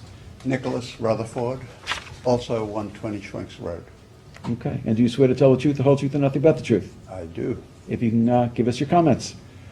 So I'll just speak on behalf of the neighbor to the south. She just called me before we came down, and she said she couldn't make it down, but actually she's fine with it. she prefers it being forwards towards the road. If it's closer to the house, it actually becomes more of a visual block. And so she actually, because she'll have more of an opening looking through the yard. If it is. That's our immediate neighbor, right, the daughter? Yeah, yes. Yeah. To the south. That was certainly part of the plan, because of the way the views are in the existing landscaping and the grade, it seemed like the most logical location to keep it kind of out of the view of Right. the neighbor. So, yeah, and the same concerns as Yep. Joseph mentioned Okay. would be mine too. And she says they're wonderful neighbors, they turn their lights off early, and I must say, I'm really grateful that it's not a brightly night-lit house. So. Okay, all right, thank you so much. So as I understand it, we have to get some clarification on the asphalt driveway? Well, The we the can, northern asphalt. yeah, we can talk about that, and then we We're can gonna talk talk to about the Marjorie Yeah, about that. I'll speak with Marjorie about that, yes. yeah, yeah, Okay, because of the parking and the, yeah, yeah, okay. yeah. So it could be that the applicant may be requesting additional relief for parking. Very well, yeah. So that is a possibility.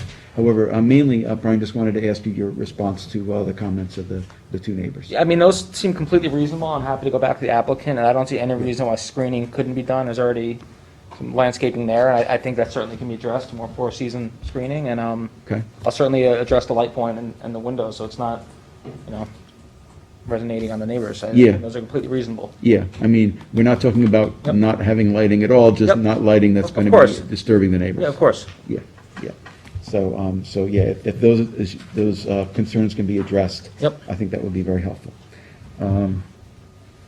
Any other questions, members of the board? What typically is our position on like this second driveway there? Is that it's not permitted by code? I think it's not that it's permitted, I think we have to find out how many spaces are permitted, because, Candace, there are a certain amount that are permitted in the front yard, right? Yes. So I think Brian just has to do an analysis, because it sounds like there could be 2 spaces in the garage, Yep, okay. right? So, he might be allowed to have 1 space up there, and then we wouldn't need variances, we just need to do the calculation. Yeah, so basically Brian's going to find out, he'll get back to us, and then if there's variance Yep. relief that's necessary for parking, you'll let us know. If we're satisfied with it with the written submissions, that's fine. If not, then we would reopen, have you come back. Okay. The parking is tricky, because sometimes the building department looks at a circular driveway, there's spots everywhere, but then this one definitely, is noticeable. Yeah, I was there, and there was one car in my truck, and there was a tight, and what appears to be a rather large driveway on paper, but, it's, the code and the calculations speak for themselves, so. But it does seem out of place, and that's probably why. I mean, it may function well, but it Yep. probably caught her eye. Okay, thank you. All right. Susan, it is yours. Okay, so I move that we close the public hearing and leave open for written submissions as of September 3rd, with a decision on September 16th. A second? Ms. Kern? Yes, aye. Mr. Daly? Aye. Ms. Burgess? Aye. Chair votes aye. Thank you so much. Have a good Thank you night. for being here. Yeah, it's nice to be back. Yeah, absolutely. All our readers are gone. Yep. It's you, Mike. You can read it. You're up. You're up. The next application is Greg and Michelle Faber, 6 Wells Lane, Suffolk County Tax Map number 900, 321, 47 in Hampton Bays. Applicant requests relief from the following provisions of the Town Code 330-11 for an accessory distance from street setback front yard of 51.33 feet, where 70 feet is required, from the easterly property line, Wells Lane, for a proposed swimming pool, and 330-76E, placement of accessory building structures and uses, and 330-83C yards to allow the proposed swimming pool to be located within the required front yard for the principal building. Number 2, 330-11 for a principal front yard setback of 36 feet where 40 feet is required to legalize a roof over the front entrance constructed without the benefit of a building permit. And number 330-11 for a total lot coverage in excess of 20% and any other relief necessary. Board has jurisdiction? Good evening, set this three in. Kevin Springer, 61 Chatham Cross, Hampton Bays, New York, 11946. And do you swear to tell the truth, the whole truth, and nothing but the truth? Certainly do. Okay, can you tell us about the application? I can. Let's start with the proposed. As you can see, we have a non-conforming lot here to begin with, also with 2 front yards, so the restrictions are endless. This is really the only spot that we could actually even fit a pool. No matter what, we're never going to meet the front yard setback if we wanted to have the pool, because the setback is 70 feet. We put it halfway through the house there, as you can see. It's a modest pool, it's not a big pool. We would have went a little bit small. The only reason is the new owners have 2 young children, and they plan on having some pool parties. As for the neighborhood, for just the pool itself, the actual neighbor to the north, which is the O'Connors, they actually have a pool right on the other side of that fence also, so I don't think it's going to be an issue with, I spoke to them. They have no problem with the pool, and I spoke to 5 Wells Lane, which is directly across the street from the Favors, and they had no objections either. Those are the only people I heard from on any of the application. The porch has been there, I went back, did some aerials, it's been there since probably around 94. It seems that it's been overlooked several times, even actually through this board that gave a variance in 1999, and it didn't come up. Wow. So, it's as you can see, it's a very small porch, and the setback is minor. I just don't see the setback on the survey. No, yes, we're working on that. The reason I don't have the survey updated yet is because we'll go to point 3, is that we have a rear lot yard coverage, which, no matter what, we're gonna be over, because we don't really have a rear lot yard. It's very low. So I figured at this point, let's see what we come up with, and then I would have them do the calculations for the lot yard, and then put in actually anything else that was needed. Well, what's the existing proposed rear lot coverage? I don't have it. He put the lot coverage, he did not put the proposed lot coverage. Yeah, I have just a blank, that is what the percentage is that's being Yes. requested. So To make it hard for the board to tell weigh you to in, scale it yeah. back. Until we know what it is. Right, well, he's literally working on it.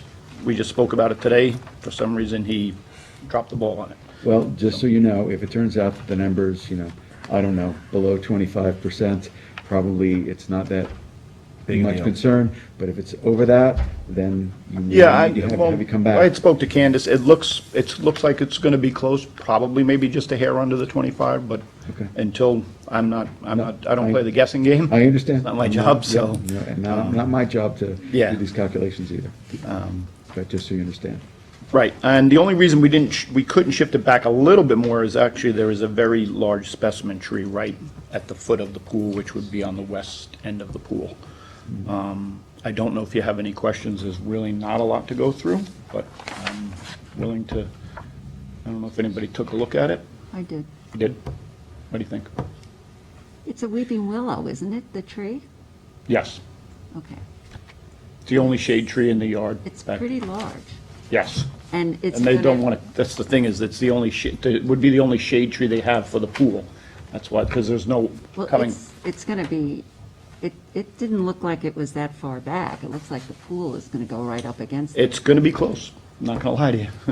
I had mentioned that's why, another reason why I was scaling it back a little bit, but they said this is what they wanted to do, their property. It's hard for us to say when we don't know what the percentage is. Yes, well, So hopefully I can have that. For the next time? Yes, Can absolutely. you just review for me again what we still are owed? Then we need to get the rear lot coverage. I need to get the rear lot. We only have the proposed lot coverage. I do not have the rear lot coverage. Yeah. And then I do not have the front yard setback from the porch to the lot line. I have the house, but we do not have the roof over porch. Yeah. But having like a missing figure in terms of variance relief, is problematic in terms of, well, there may be concerns depending on what that percentage is. Yeah, according to him, he should have this by the end of the weekend. That's what I was told. Well, I don't know where other board members are, but we may want to have you come back. I We don't know. would like him to come back. Yeah, on this. yeah. Even if it's under the 25? Well, I'm not sure. I mean, it's up to you guys. I mean, Yep. obviously. Yep. You don't have two. I mean, we don't have pieces of two on information. the survey. Yeah. Okay. Yeah, We need that to even have the discussion. yeah, yeah. So it looks like we're going to see you again. That's okay. Okay. But my question was, is there any other concerns while I have him updating this that I would need to address? Yeah. You can think of. Not that I can think of. I mean, well, the only other thing I wanted to ask about was, I guess in 1994, did these folks own the property? No, these folks have owned it less than a year. Okay. And actually, it was just missed by the attorney Yep, at yep. the closing. So they would have no information Right. as to any. It's actually been missed technically 3 times, because then, in 1999, he was granted a variance, Yeah. which he actually never did. Yeah. And then he Does it show up on applied, that survey? what's that? Does it show up on that survey? I have to pull, I only have the variance. I'll Yeah, check. because if the survey didn't reflect it, Yeah, then I it don't would have think it been. was on that survey. I don't think it was either. Yeah, Well, then it wasn't. Then it wasn't there in 99. No, the measurement may not have. the been measurement there, was there. The but- porch from the aerials has been there since, I believe, 94, along with this. Yeah. If you look at the patio in the back, there was actual deck there at one point. Right, right. And within a year Yeah. of getting the permit for the deck, Yeah, yeah. the deck turned into a patio. Well, 1999 was even before my time on the ZBA. No, I know. When are we coming back? Yeah, when we come back. Moving right along. We need information. Yeah, yeah. When are we coming back? Keith was on the board in 1999, so we could ask him. Okay, all right. on the board in so- 79. All right. And you think you can get this material by when? I hope to have it by the end of the weekend. Yeah, so Monday we morning. can have you come Back. back to the next meeting. Yeah. But in the meantime, any other questions from members of the board? Is there anyone from the public who's waiting to be heard in connection with the application of Favor or Favor? Favor. Favor, okay, for property located at 6 Wells Lane in Hampton Bays? Okay, if not, Susan, the next meeting is, believe, September 2nd. So I move that we adjourn and hold this open until September 2nd. Second. Okay, Ms. Kern? Aye. Mr. Sessa? Aye. Mr. Kelly? Aye. Mr. Daly? Aye. Ms. Burgess? Aye. Chair votes aye. Thanks so much, Kevin. All right, thank you all. All right. Good night. You too. Okay, item number 8 on the agenda, Town of Southampton Housing Authority, property located at 86 Vale Avenue, Riverside. Applicant requests a determination that the subject parcel 900-139-2, lot 33.2 is held in single and separate ownership from all adjacent parcels and thus entitled to relief pursuant to 330-115B. If the board deems the parcel to be single and separate, applicant also requests relief from the Town Code 330-11, residential districts table of dimensional regulations for proposed total lot coverage of 25.4% plus or minus, where a maximum of 20% is permitted, for a proposed one-story dwelling on a non-conforming lot, and any other relief necessary. The board has jurisdiction. I need somebody to take the Good lead on evening. this. Just have to swear you in. If you can state your name and address. Sure. Curtis Highsmith, Executive Director of Southampton Housing Authority, 2 Ridge Road, Southampton, New York, 11968. And do you swear to tell the truth, the whole truth, and nothing but the truth? I do. Okay. And are we going to do these applications one at a time, or do we? Yeah, they're not They're not- adjacent. I understand. Okay. I have a neighboring property, so I can take this one as well. They're not, you can, but they're not adjacent. Okay. Like they're, you know, That's sometimes fine. we have the two Okay. sides of them, but they're not. Okay. Thank you, Mike. Appreciate it. Pass that to my son. Okay. Being, tell us about the first application. First application. Yes. First application being 86 Vale Avenue. First, there has to be determination of the board whether it is single or separate. You have in your file, you should have in your file a copy of the abstract that was prepared by Fidelity. Yep. Which shows and demonstrates that the parcel is single and separate, and therefore we should be able to move forward with presenting the application for its release. Okay. Well, it does have periods of common ownership. It does. Oh, yeah, and same family, but not. Right, but remember, you're going to go through Yes. like Yeah. separate tax maps, Yeah, separate yeah, so- addresses. yeah. So we have a bunch of standards we have to live up to from court cases, actually, about single and separate applications. So if the property, if there was nothing showing intent to merge, the lots, that's what matters to us. So if they had separate deeds, if they had separate tax map numbers, if they had no structures, like accessory structure on a vacant lot, that's used for the benefit of the primary lot. Those are all things that we look at. Also mortgaged, like if the one lot has a mortgage on it and the other one does not. Yes. All of those things are factors, so maybe you can tell us a little bit about what, do they have separate deeds, separate tax? So when I looked at each one of the individual parcels, which I was able to look at in the county, each one had individual deeds. They did not have any changes in the tax map number from what I saw and what I was able to determine, and in which case there was no mortgages to be seen, and the individuals on report are deceased now, so there's no one I could swear in to figure and determine anything further than that. Okay, but they each are identified with separate tax map numbers? Correct. They all get their own separate tax bills. That's correct. Yeah, okay. That's correct. Okay, all right. And looking at, The aerial shows that none of them have been used in conjunction with one another. No. So That's correct. I don't know if you have a copy of the aerials? we do. Yeah. Okay. I mean, you can submit that if you'd like. Just so you have it, Bigger it one. gives an outline and highlight of the parcels and where they are in Yeah, relation to one another. okay. Can actually, we'll go through our Yep. attorney. Okay.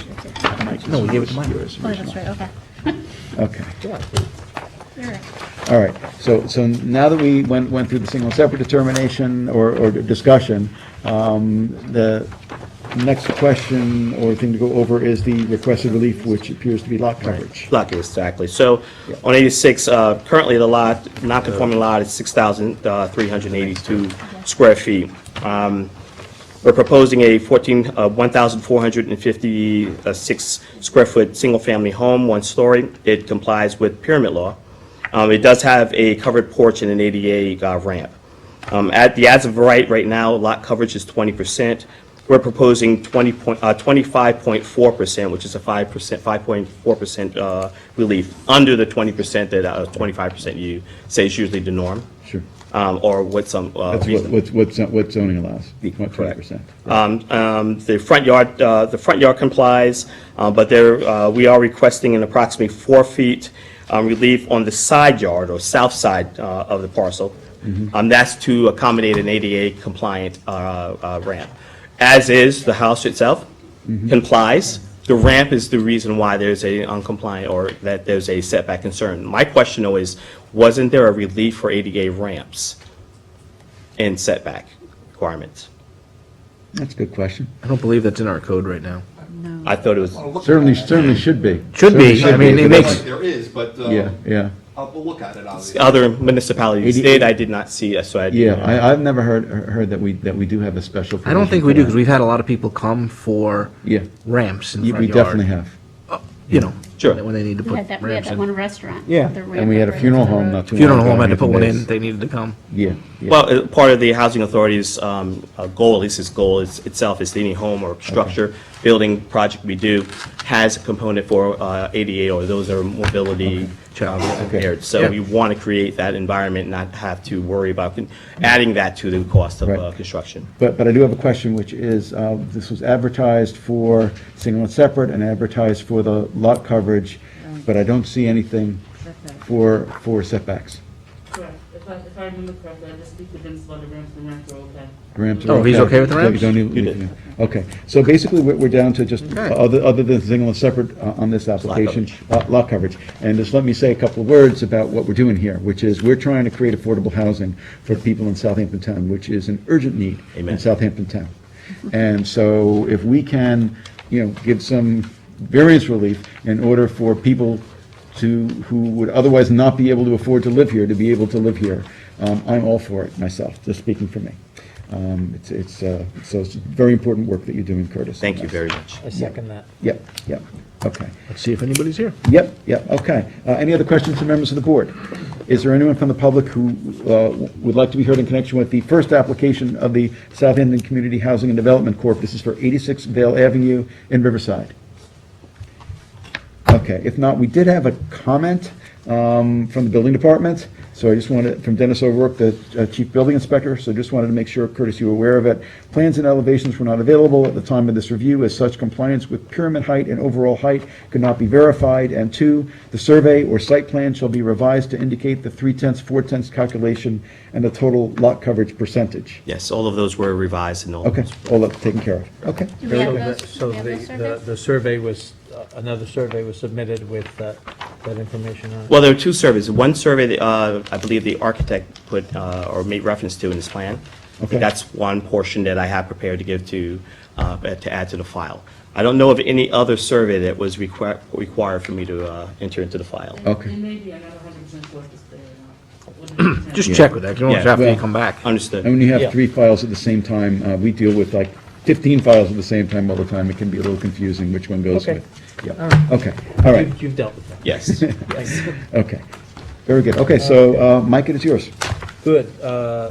We will close this public hearing, leave it and get open for written submissions until September 2nd, I believe. Is that the date? Third. September 3rd. Yep. And we will have a decision for you on September 16th. Second. Okay, now, Mr. Daly. Aye. Mr. DeSessa. Aye. Mr. Kelly. Aye. Ms. Burgess. Aye. Ms. Kern. Aye. Chair votes aye. Okay, good. Now we have the next, Item number 9 on the agenda, Town of Southampton's Housing Authority, property located at 116 Vale Avenue, Riverside, tax map 900, 139-2, lot 44, applicant requests determination that the subject parcel is held in single and separate ownership from all adjacent parcels and thus entitled to relief pursuant to 330-115D. If the board deems the parcel to be single and separate, applicant also requests relief from Town Code 330-115D2, continuance for a principal rear yard setback of 30.6 feet where 39 feet is permitted for a proposed one-story dwelling on a non-conforming lot and any other relief necessary. Curtis, could I have that other affidavit? You certainly can. 116. So is this one identified on Thank that, you. on that aerial that you Yes. sent out as well? Yes. Yes, Well- isn't it, right? and Curtis, I just have to swear you in again. Wait, hold on. You can This- state, This, can you give me the other one too? Yes, might as well give you all of them. Yes. yeah, just make sure we have Thank you. jurisdiction. Yes. We're good? The board has jurisdiction. Okay, can you state your name and address? Curtis Highsmith, 2 Ridge Road, Southampton, New York, 11968. And do you swear to tell the truth, the whole truth, and nothing but the truth? Yes, I do. Okay, you can tell us about application number 2. Give you just a little feedback on the origin of this. Whereas the prior application was a part of the 72H exchange, which was properties that are owned or by Suffolk County, usually generally transferred or conveyed over to a municipality for the purposes of affordable housing, which was transferred to us. This one, because we were working in that area, it became available for sale, and we purchased it. So this is the first lot we purchased in that area outside of the 72H exchange, just to keep all of our projects, and we wanted to create community. In doing so, we wanted to make sure that each parcel in that area had an opportunity for improvement. This lot itself, when we purchased it, this I can most certainly, prior even to purchasing it, we made sure that there were no issues, no challenges with regards to any individuals prior owned.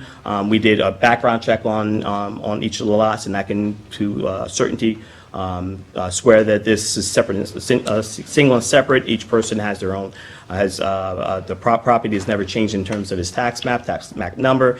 Everyone received a copy of the tax bill, so I believe we can move forward from the single and separate question to move on to the relief. Okay, well, but let's go, separate deeds, separate tax map numbers, Sir. okay? Yes. Not used in conjunction with one another? That's correct. Okay. Nothing, that shows any kind of an intent to merge? That's correct. Okay, all right. No mortgage, I would imagine? No, no Yeah, mortgage. Yeah, okay. All right, so, let me just see, setback relief. Yes. Rear yard setback of 30.6 feet where 39 feet is permitted.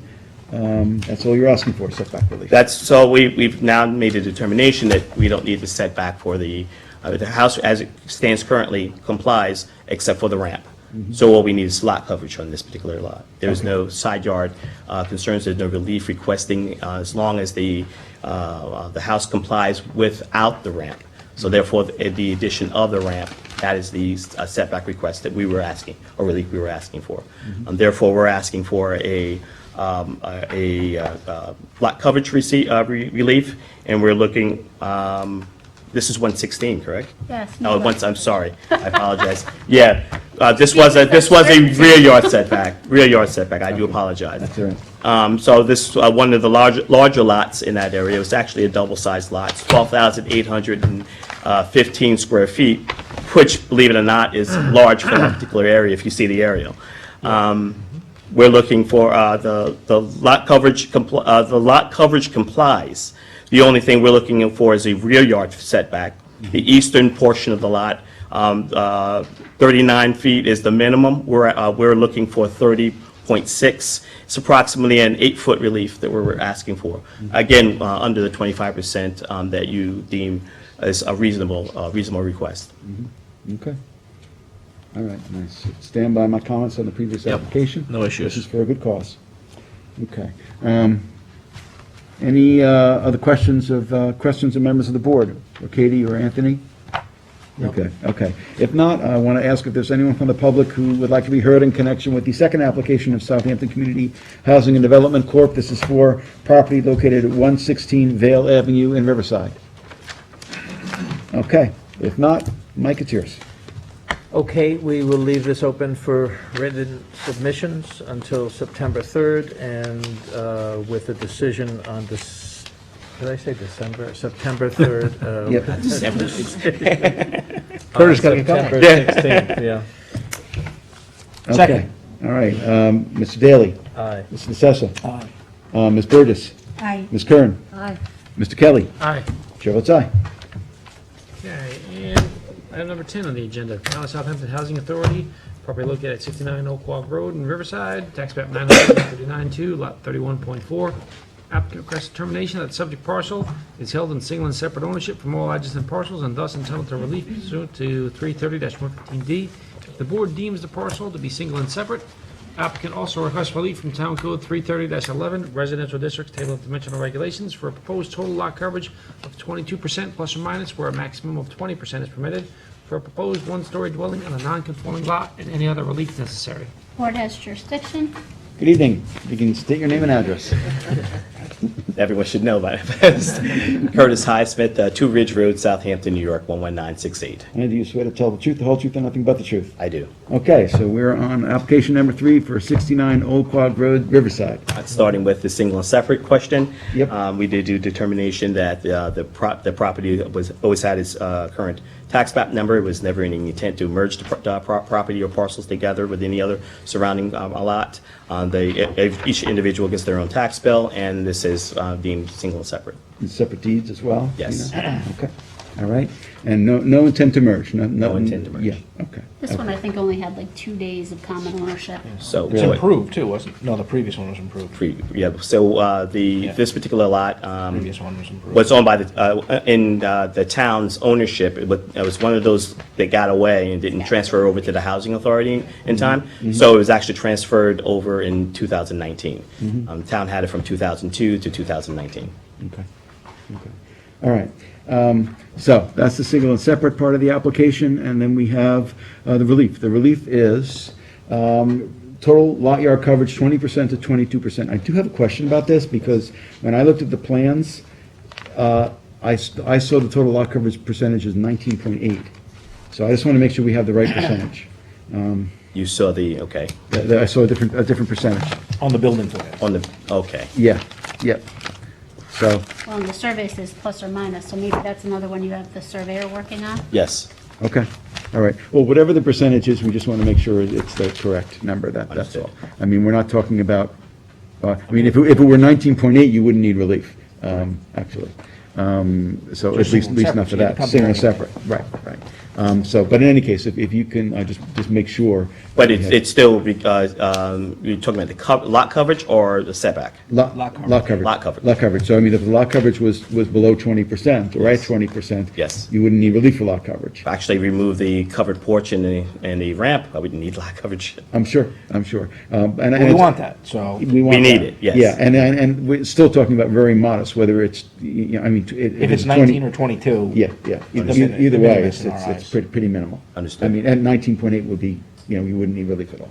Also want to also announce that this is in partnership with Habitat for Humanity. Okay. So we are excited to team with Habitat, and we'll be hopefully breaking ground relatively soon to move on with this particular project. Yeah, okay. Well, Dennis even says in here that lot coverage calculations shall be revised to remove the ramps from said calculation. Oh, he's not including them in coverage. So you're keeping them there, but he's not counting them as coverage. He's not counting ramps as coverage now. Okay, so that's different. Okay. So we just want to make sure the percentage is calculated correctly. So maybe if you, Well, so that's administratively, he's doing it internally, not that the Yeah, but we still calculations on need the it. survey. we need it for our Issue your file, decision. whatever, the correct percentages, we just need to have something that shows that. I mean, it could be that what I saw, that 19.8 is the correct number, I don't know. Okay. But in any case, if you can, just follow up with us in writing on that. I definitely will. And that's the only relief? Yes. Okay. That's an easy one. Yeah, okay. All right, and I'm just trying to see the other comments. Yeah, he asked lot coverage be revised, to remove the ramps from calculation, and the compass rows shall be reconfigured as Old Quag Road is on the east. Compass rows, I think that's a North, type. south, east, west directions are incorrect. Oh, I understand, okay. Okay, in addition, the ramps shown on the north side and east side of the proposed dwelling on the aforementioned page of the plans are sufficient and do not require variance relief. Okay, which we know. So Okay. he was saying that the, Yeah, so we just need I'll need make to sure have it clarified, that's all. Before the next Yep. hearing, Yep. make sure that everything's clarified. Yeah, and we know. you can do it, we'll be doing a written submission. Do I need to be here for that? Nope, just a written can stay submission. home. Fine. Yes. make sure Yeah, it's yeah. You can By the watch us- way, watch us on TV. I really admire what you guys do, each and every one of you. I've been there. Being on this side of the table is really unique for me. 14 years chairing like you did here in the village of Southampton is it's a little humbling being on this end. So thank you. You guys are doing a great job. Thank you, appreciate it. Any other questions of members of the board? No, I did want to say, though, Candace referred these to the Pine Barrens Commission, because I Yeah. guess are they in compatible growth? Yes. Okay, so I just wanted to let you know that if you didn't already know I'm that. sorry, what was that, Katie? We had to refer these to the Pine Barrens Commission, Pine Barrens. so but probably by the time you get everything back, we'll hear from them. I'm sure Yeah. is there an exemption for single-family dwellings? There must be, right? Or- There is an affordable, I believe it is too. Perfect. Okay, so, but on all three, we need something back from Pine Barrens? Okay, so that will be part of, written submissions period. Okay, all right. Is there anyone from the public who's waiting to be heard this evening in connection with the application, the third application of Southampton Community Housing and Development Corp.? This is for 69 Old Quag Road in Riverside. If not, I have the lead on the application. I would move that we close the public hearing.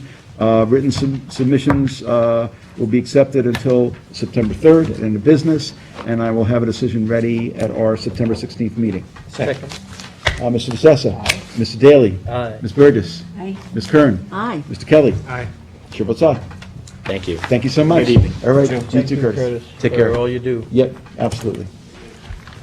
Item number 12 on the agenda, Hazy Wolf LLC, property located at 1341 Flying Point Road in Watermill.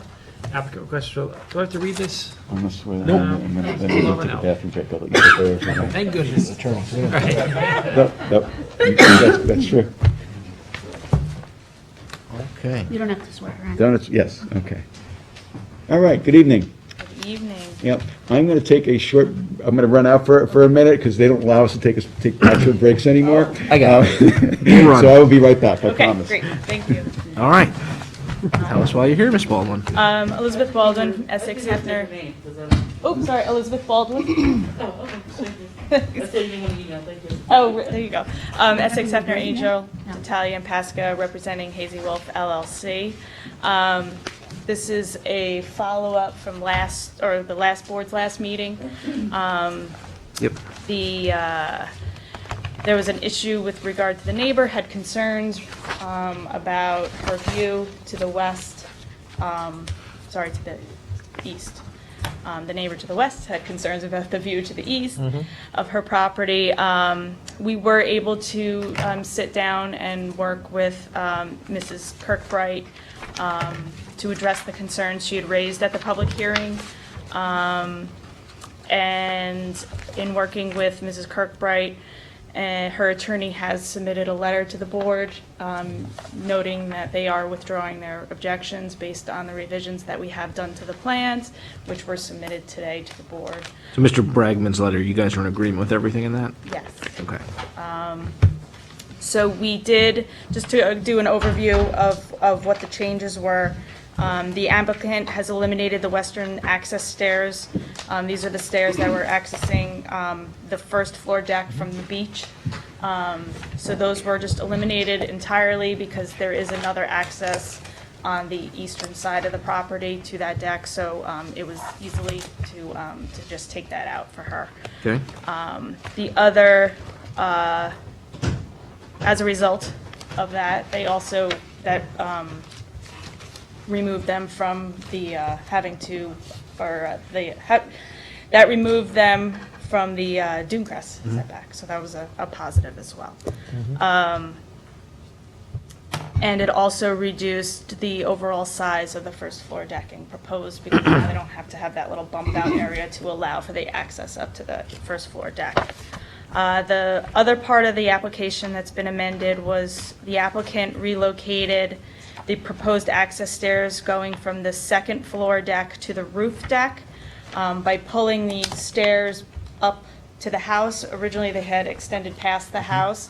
Now they were able to pull them back entirely to line up with the house, so they won't be extending past the house at all. And this way, this will access the roof deck from that way, and thereby not impeding her views that she was concerned about. And also, another positive is that it increased the setback to the Dunecrest. Overall, as a result of these changes, the second floor decking has been reduced. The original additional proposed decking was 434 square feet. Now, because of these changes, they're only requesting 341 square feet of additional decking on the second floor, and also reducing the setback from the Dunecrest to the second floor deck.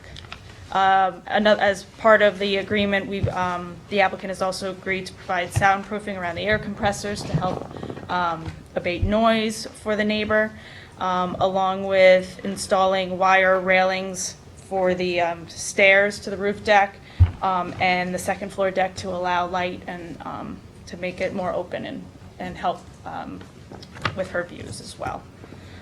So these are the changes that we were able to agree with. The neighbor has also agreed and has withdrew her rejection based on this.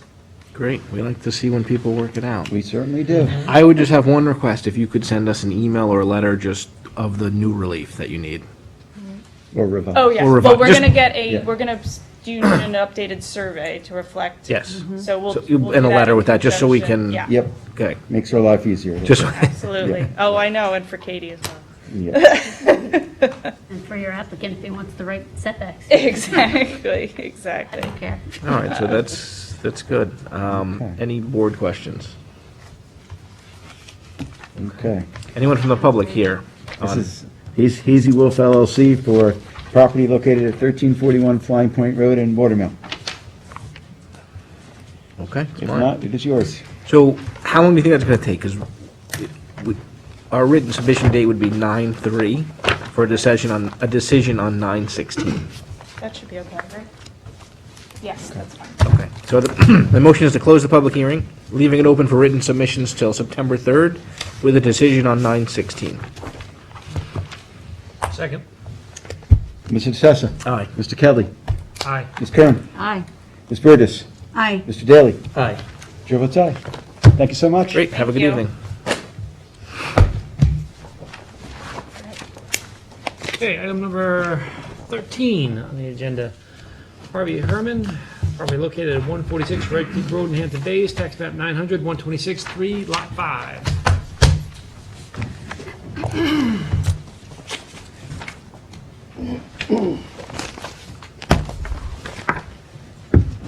Good evening. Evening. All right, so I think were you both previously sworn in? We were. Yes. That's what I thought. Okay, very good. So if you just state your names just for the record. I'm August Henry Muff, architect, 14 Pine Court, Northampton, New York. Okay, I'm sorry. Harvey Herman, 146 Red Creek Road, Hampton Bays. Okay, thank you. All right, so if you can give us an update. Sure. So this property, as you know, is the subject of a variance for 20.7 feet for an artist studio off of Gathering Rocks Road. And there's been some developments since the last time we were here.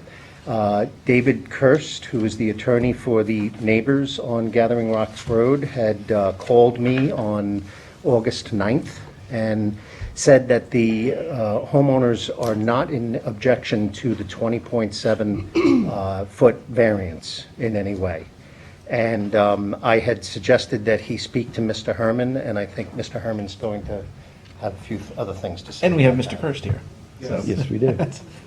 So everybody's here. Everybody's here. Okay. Yeah, and I was pretty thrilled. I did call David, and we discussed it, and he brought up, after he said that their neighbors are not going to challenge the 20.7 foot, and everything was all right there.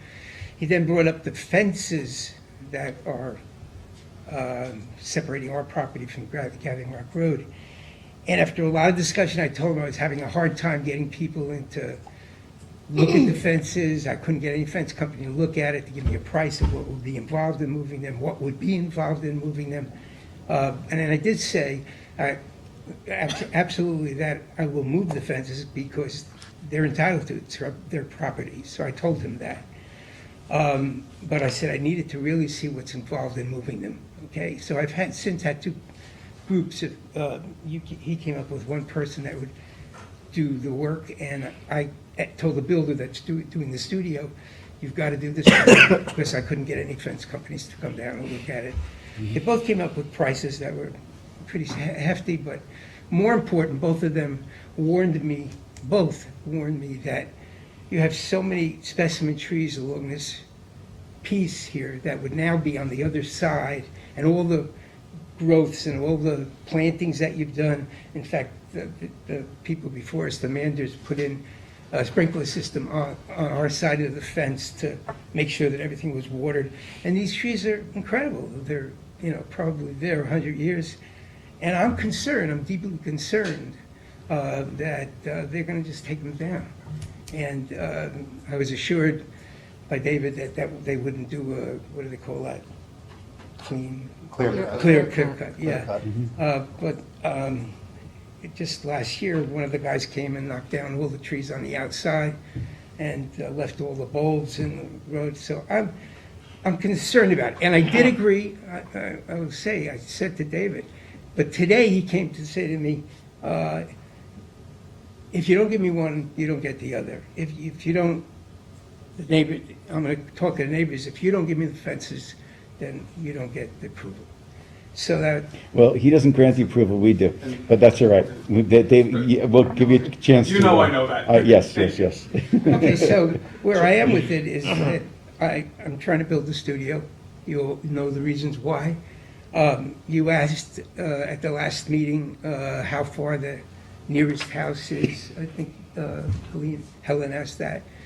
I measured the road, it's 40 feet wide, with all the other parts of it, it's over 100 feet to the nearest house. That's the only house that would in any way be affected. I can't even see the house through the trees. I have to look for it if I can. Mm-hmm. All the other houses are quarter of a mile, eighth of a mile. They're all way. Then no one sees my house. No one. It's totally. We would only be concerned about the adjacent property owners if they're impacted. Okay. Yeah. Okay. Yeah, and if they need me to put up more trees, I'll put up more trees, whatever they need to be satisfied with this thing. But the reason we bought this property, and the people before us, we were told, and the people before them, it's a very unusual property. It's very rural. It's near the beach. It's something that we wanted to get for years, and it's the only place I've ever seen that looks like this, and we're keeping it that way. There's moss instead of grass. There's, all of that stuff. But the reality is, I just want to build my studio. I started in November, and I just want to get that started. So the variance I'm asking for is to be able to be 20.7 feet from the road. Okay. But it sounds like there has not been a resolution with the neighbors. There have been discussions. As of tonight, no. Okay. As of Okay. tonight, no. Okay. Well, but in the town, I mean, you recognize the town is concerned with a lot of these fences. I mean, it was brought up, you can't ignore the fences. There's Right. whether or not Not it's. ignored. Okay, no, I'm just saying, like whether or not you come into an agreement with your neighbors.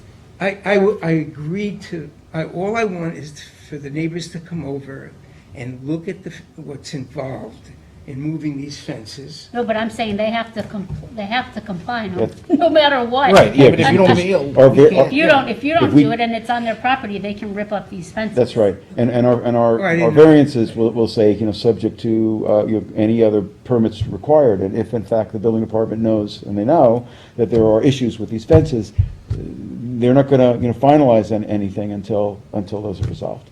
So let me be clear, I'm not clear myself now.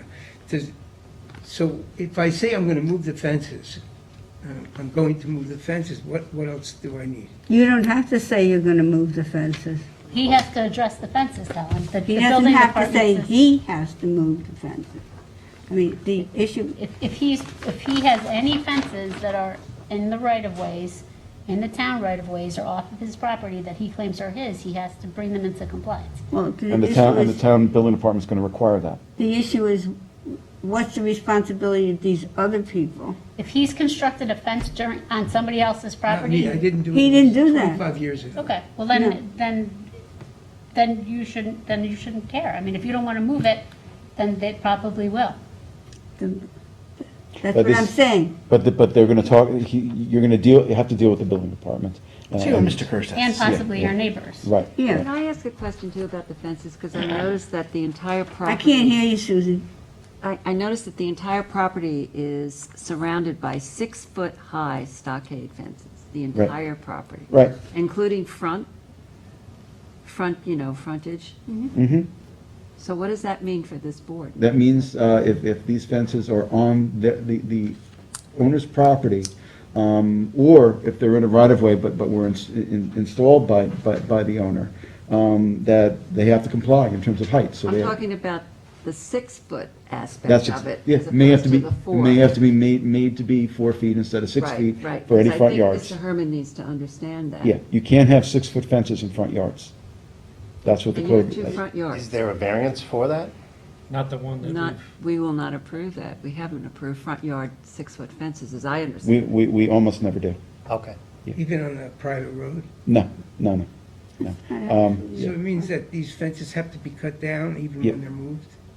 Is that right? You can't have a 6-foot fence in the front yard. But So- we have to remember which of the fences are on his property. Those are all discussions that you're gonna have to have with the Yeah. building department. But he's here Yeah, for yeah. the studio, Yeah, yeah. the studio. Yeah. An 80 or... I understand, but when you get a variance, the variance will say I subject to understand any completely. other approvals. So Mhm. he goes downstairs, goes, okay, I need my building permit, and then they will say, well, you have to address the Okay. fences that are, They told us non-conforming. it's the opposite. They said we have to get a variance before they could give us a building permit. No. Well, No? the variance No. is for the 20 feet. The variance The is. variance is for the It's 20 for feet your 20 feet. setback. But- Studio. Yeah, but if there are other nonconformities, it could be a fence, it could be any of a number of other things. If there are nonconformities on the property, unless you get a variance from us for those other I see. nonconforming structures, you have to resolve them, being them, either remove them or make them conforming. Okay, so, and this is the case for any application before us. All right, so we just want to make sure you're aware of it. So I have to ask a question then. Let's say they get moved, whether they move them or I move them. Do I have any way of protecting myself from these trees being ripped down after hundreds of years of them being So, there? but you're concerned about the trees that are on their property. Yes, as a- because So when you here's take the the tree and fence here's my down. property, it's right? No, I understand, but if you take the fence down, are you worried that you're going to destroy the trees by taking the fence down? No. But you're worried about that once you relinquish Yeah. that there, I mean, understand. These are but trees. The neighbor's trees. It's It's their- neighbor's trees, it's and their not your trees. property, It's their. So they can't. It's not on your property. And they're not going to probably do that. I mean, in all fairness, I mean, they're beautiful trees. They're not going to want to destroy them. But I'm just saying, it's not your problem. It's not your deal. But it's either your fence or it's not. So you're kind of saying it's not your fence. Are you but saying it it is your fence. fence, or are you saying it's not your fence? Yeah, the fence is, You it own the was, fence. I didn't build it, but it's You're there. right. when It was bought there and Yeah, you- so- Definitely. And it wasn't until I did the new survey to build the studio, where the fence was indicated on found the out, survey, yeah.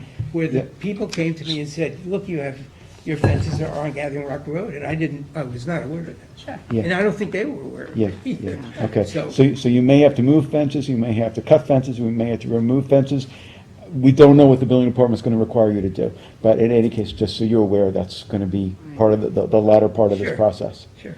Okay, all right. But in the meantime, Mr. Curse is waiting to be heard, because I know he has a few things to tell us. David Kirst, Matthews, Kirst and Cooley, 241 Panago Road, East Hampton. While I appreciate Mr. Herman admitting that he did agree to move the fence, I dispute pretty much everything else. I made no such assurance that my clients would not cut down any sort of vegetation that is on my client's property. And the discussion was, yes, if they would support the variances with the fence being moved back. It was, two sides of the same coin. It wasn't separate issues. And I thought that was clear until earlier today, which is why we didn't submit any additional information to the board. I thought we had worked out an agreement with Mr. Herman that he was agreeing to move the fence, and we were agreeing that to support his application. That, unfortunately, is not the case as of this afternoon, so, You remain opposed? yes. Okay, okay. But if you were willing to move the fence, you're not opposed. I'm Correct. willing to move the fence. Okay, just want to make sure. we understand. So it sounds like we have an agreement. Right. You're willing to move the fence, you guys aren't They objecting. came together. And that But- means, But move the fence to where, I mean, it's a. The To property his, line. to the Conform- property to line conform. or somewhere on his Somewhere, property, yeah, yeah. So Which basically, so it's you're not gonna have encroaching to do anymore. anyways. I mean, you're really Well, going it to have sounds to. like I have to Except for do the- it anyhow, they so I might as have well to say fence that the I'm front- willing to move it. His neighbor's property. Will they pay for part of it, or that's something I have to work out with them, right? Well, I mean, you seem to be of the impression that these are your fences, even They though are. they go over your property line. So But they're Right. not all on his property. that's the point. They have to be on his property. That's right. You can't be talking about trees. And in fences. addition to being on your property, they have to be conforming as to height. Right. And the issue here, again, is we're talking about the studio. What? Your art studio. Yes. Okay. Don't, not, Yeah, and I don't think there's any issue with the studio and the relief that you're getting. I know that I don't want to well, speak if for the whole there's an board. agreement, there's no issue. If there's an agreement, there's no Oh, issue. yeah. Put it that way. Okay, so I got to get this studio, I want to get the studio built, and if it means agreeing to take down, to move the fences. Move them and make them comply, conforming. just have to but one pound thing, out. one thing doesn't have to happen in order for the other thing to happen. Well, Here's it does. It actually does. But not, remember, not all of it is on his property. He has to put them on his property. On He has- his property. He has his So I have to fences move I don't want on him to someone else's assume property. responsibility for something that's Here's the not question, his. do I have to move them before I build or start building the? Well, if we grant variance relief, it's going to be, again, subject to any other approvals that are required, and the building department is going to have the conversation with you as soon as you go downstairs. What are you doing with the fences? They're going to say, we will not issue a building permit until they are conforming, not only as to location, but as to size, as to height, I should say. And just in regard to the height, my client would support his fence staying at 6 feet on the property line on that. I know the board doesn't like that. We're not going to do it, so Okay. that's yeah. You know, if they And were I on his property appreciate line, that. we'd be okay. We'd be okay with 6 feet.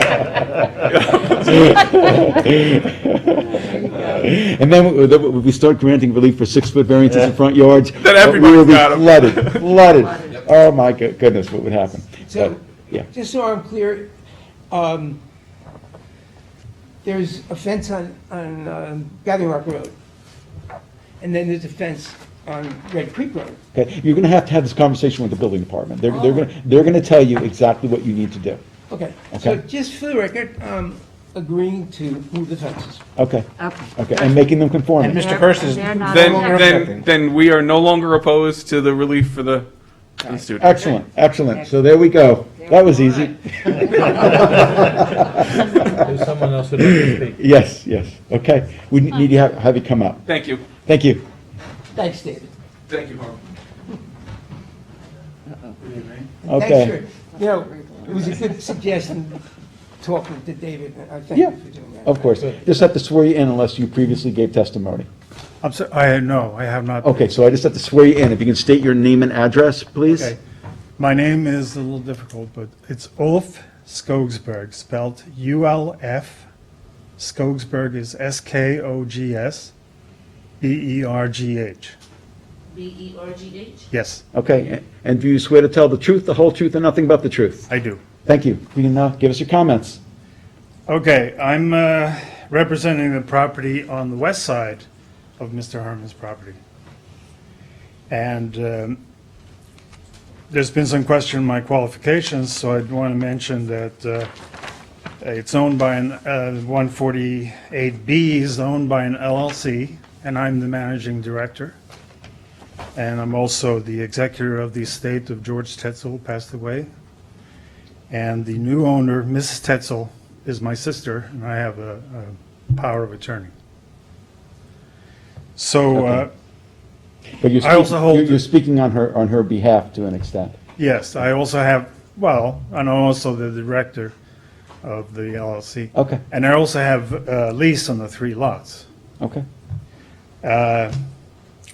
In principle, I do not object to Mr. Herman and his lot line and the building of the studio. However, I do object to building permits since he's using the driveway on our property. So we are no longer giving permission to use the driveway on our property. Are you talking about the right-of-way? Yes, The driveway is not on the right-of-way. There's a fence on the right-of-way, blocking the right-of-way. Past that to the west, you don't see it on that survey. I have one in my briefcase. There is a road that is entirely on our property. And Mr. Herman is using that, and we no longer give permission for that. Is that right-of-way a deeded right-of-way? That is, does Mr. Herman have it in his deed that he has access? Unfortunately, it's complicated. The right-of-way is 7.5 feet. I don't see any modern cars or trucks fitting on that. Okay. Right now, it's blocked by his fence. Okay, well, what I will tell you about this is that issue, okay, of the right-of-way is a private matter between you Right. and Mr. Herman But I don't or the think- company. And so that has to be addressed at another forum other than our board. You can certainly express to us your concerns, but we can't resolve it. I understand. Yeah, And if there's a fence, it'll go back on his property line. So, Right. right, right. But, I but, got that- And yeah. I'm not acting right away, but I do not wish to extend the permission to use the driveway that's on our property anymore. Well, thank you for coming. Okay. Okay. can I say something? Yeah, yeah, sure. I mean, it's not part of what we can do, but sure. No, that's not part of this. Okay, You don't have to say that. I won't say. Do you It's want to really for know another- something another about the venue. right-of-way? No, Well, I mean, Not our. no, it's not part. Okay. yeah, it's really nothing we can do about it. So, I mean, Okay. appreciate the fact, I'm sure it's a, involved, issue, but not an issue that we can address. Right, but this, no building permit before this is resolved not the right of way, the No. fence. Not our issue. about use of our driveway. No. Okay, that is a matter for another forum. When I say another forum, I mean for the court system. Uh-huh. Okay, that's not something we can address. A private issue between two property owners as to access to a driveway or an easement or a right of way. Those are all issues that are unfortunately not issues that we as a board can resolve. Okay. Yeah. All right. Thank Okay? you very much. All right, thank you. So, can we close the hearing now? Well, there doesn't appear to be anyone in the audience. Is there anything else either of you would like to add? I just love being here today. I thought it was going to be torture, but you guys. We entertained you? No, I'm sorry. We try, we try. I'm just amazed by the whole procedure, so thank you for doing what you do. No problem, thank you. Okay, yes, Helen, would you like to make a motion? Close the public hearing. Leave it open for written submissions till the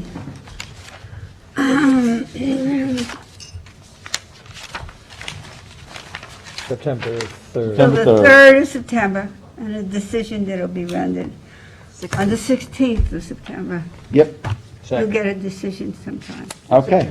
Ms. Burgess? Aye. Mr. DeSessa? Mr. Daly? Aye. Mr. Kelly? Ms. Kern? Aye. Chair votes aye. Thank you all for being here. Can I ask one question? Sure.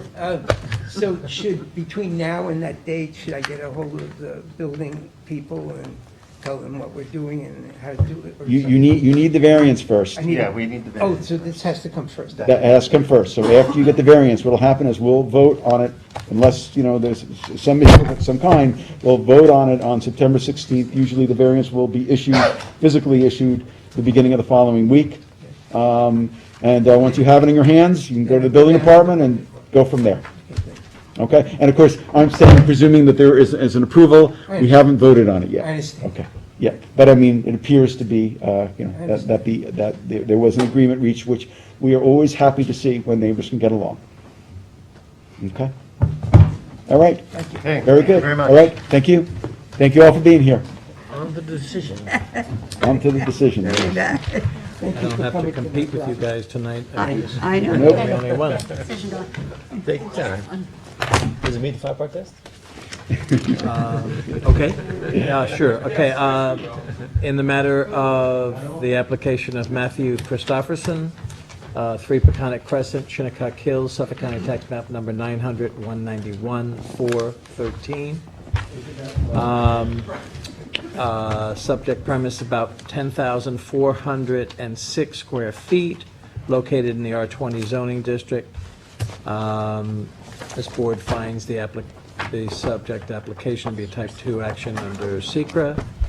At the public hearing, Martha Reichert Esquire appeared and presented the owners are requesting to construct a 661 square foot second-story addition within the footprint of the existing house and to expand the existing front deck. She added that the lot is narrow and non-conforming and that the improvements are modest. Noted that the granting of the variance will not have any impact on the character of the neighborhood, et cetera, et cetera. It does pass the 5-part test. Therefore, this board grants relief from the following provisions of the town code for a proposed second-story addition to an existing dwelling on a non-conforming lot, 330-84D, pyramid height, for a proposed encroachment in the amount of 1,845 cubic feet, which is 1,438 cubic feet for the south side and 407 cubic feet for the north. And number 2, for the proposed first and second story deck, 330-11, for a proposed for proposed front setback of 24.3 feet where 40 feet is required, as shown on the survey by Angelo Joseph Cersei, dated 11/7/2019, revised 2/22/21, and architectural drawings by Joseph Pagak, architect, dated 10/30/19, revised 6/14. Furthermore, the pergola trellis on the south side of the property, built without the benefit of the building permit and not appearing on the survey, will be removed and is a condition of this approval. Second. Mr. Daly? Aye. Mr. DeSessa? Aye. Ms. Kern? Aye. Mr. Kelly? Aye. Double-eyed. Ms. Burgess? Aye. Chair votes aye. Motion to close? I think so. Motion to close? Motion to close. Do we have a second? Second. All in favor?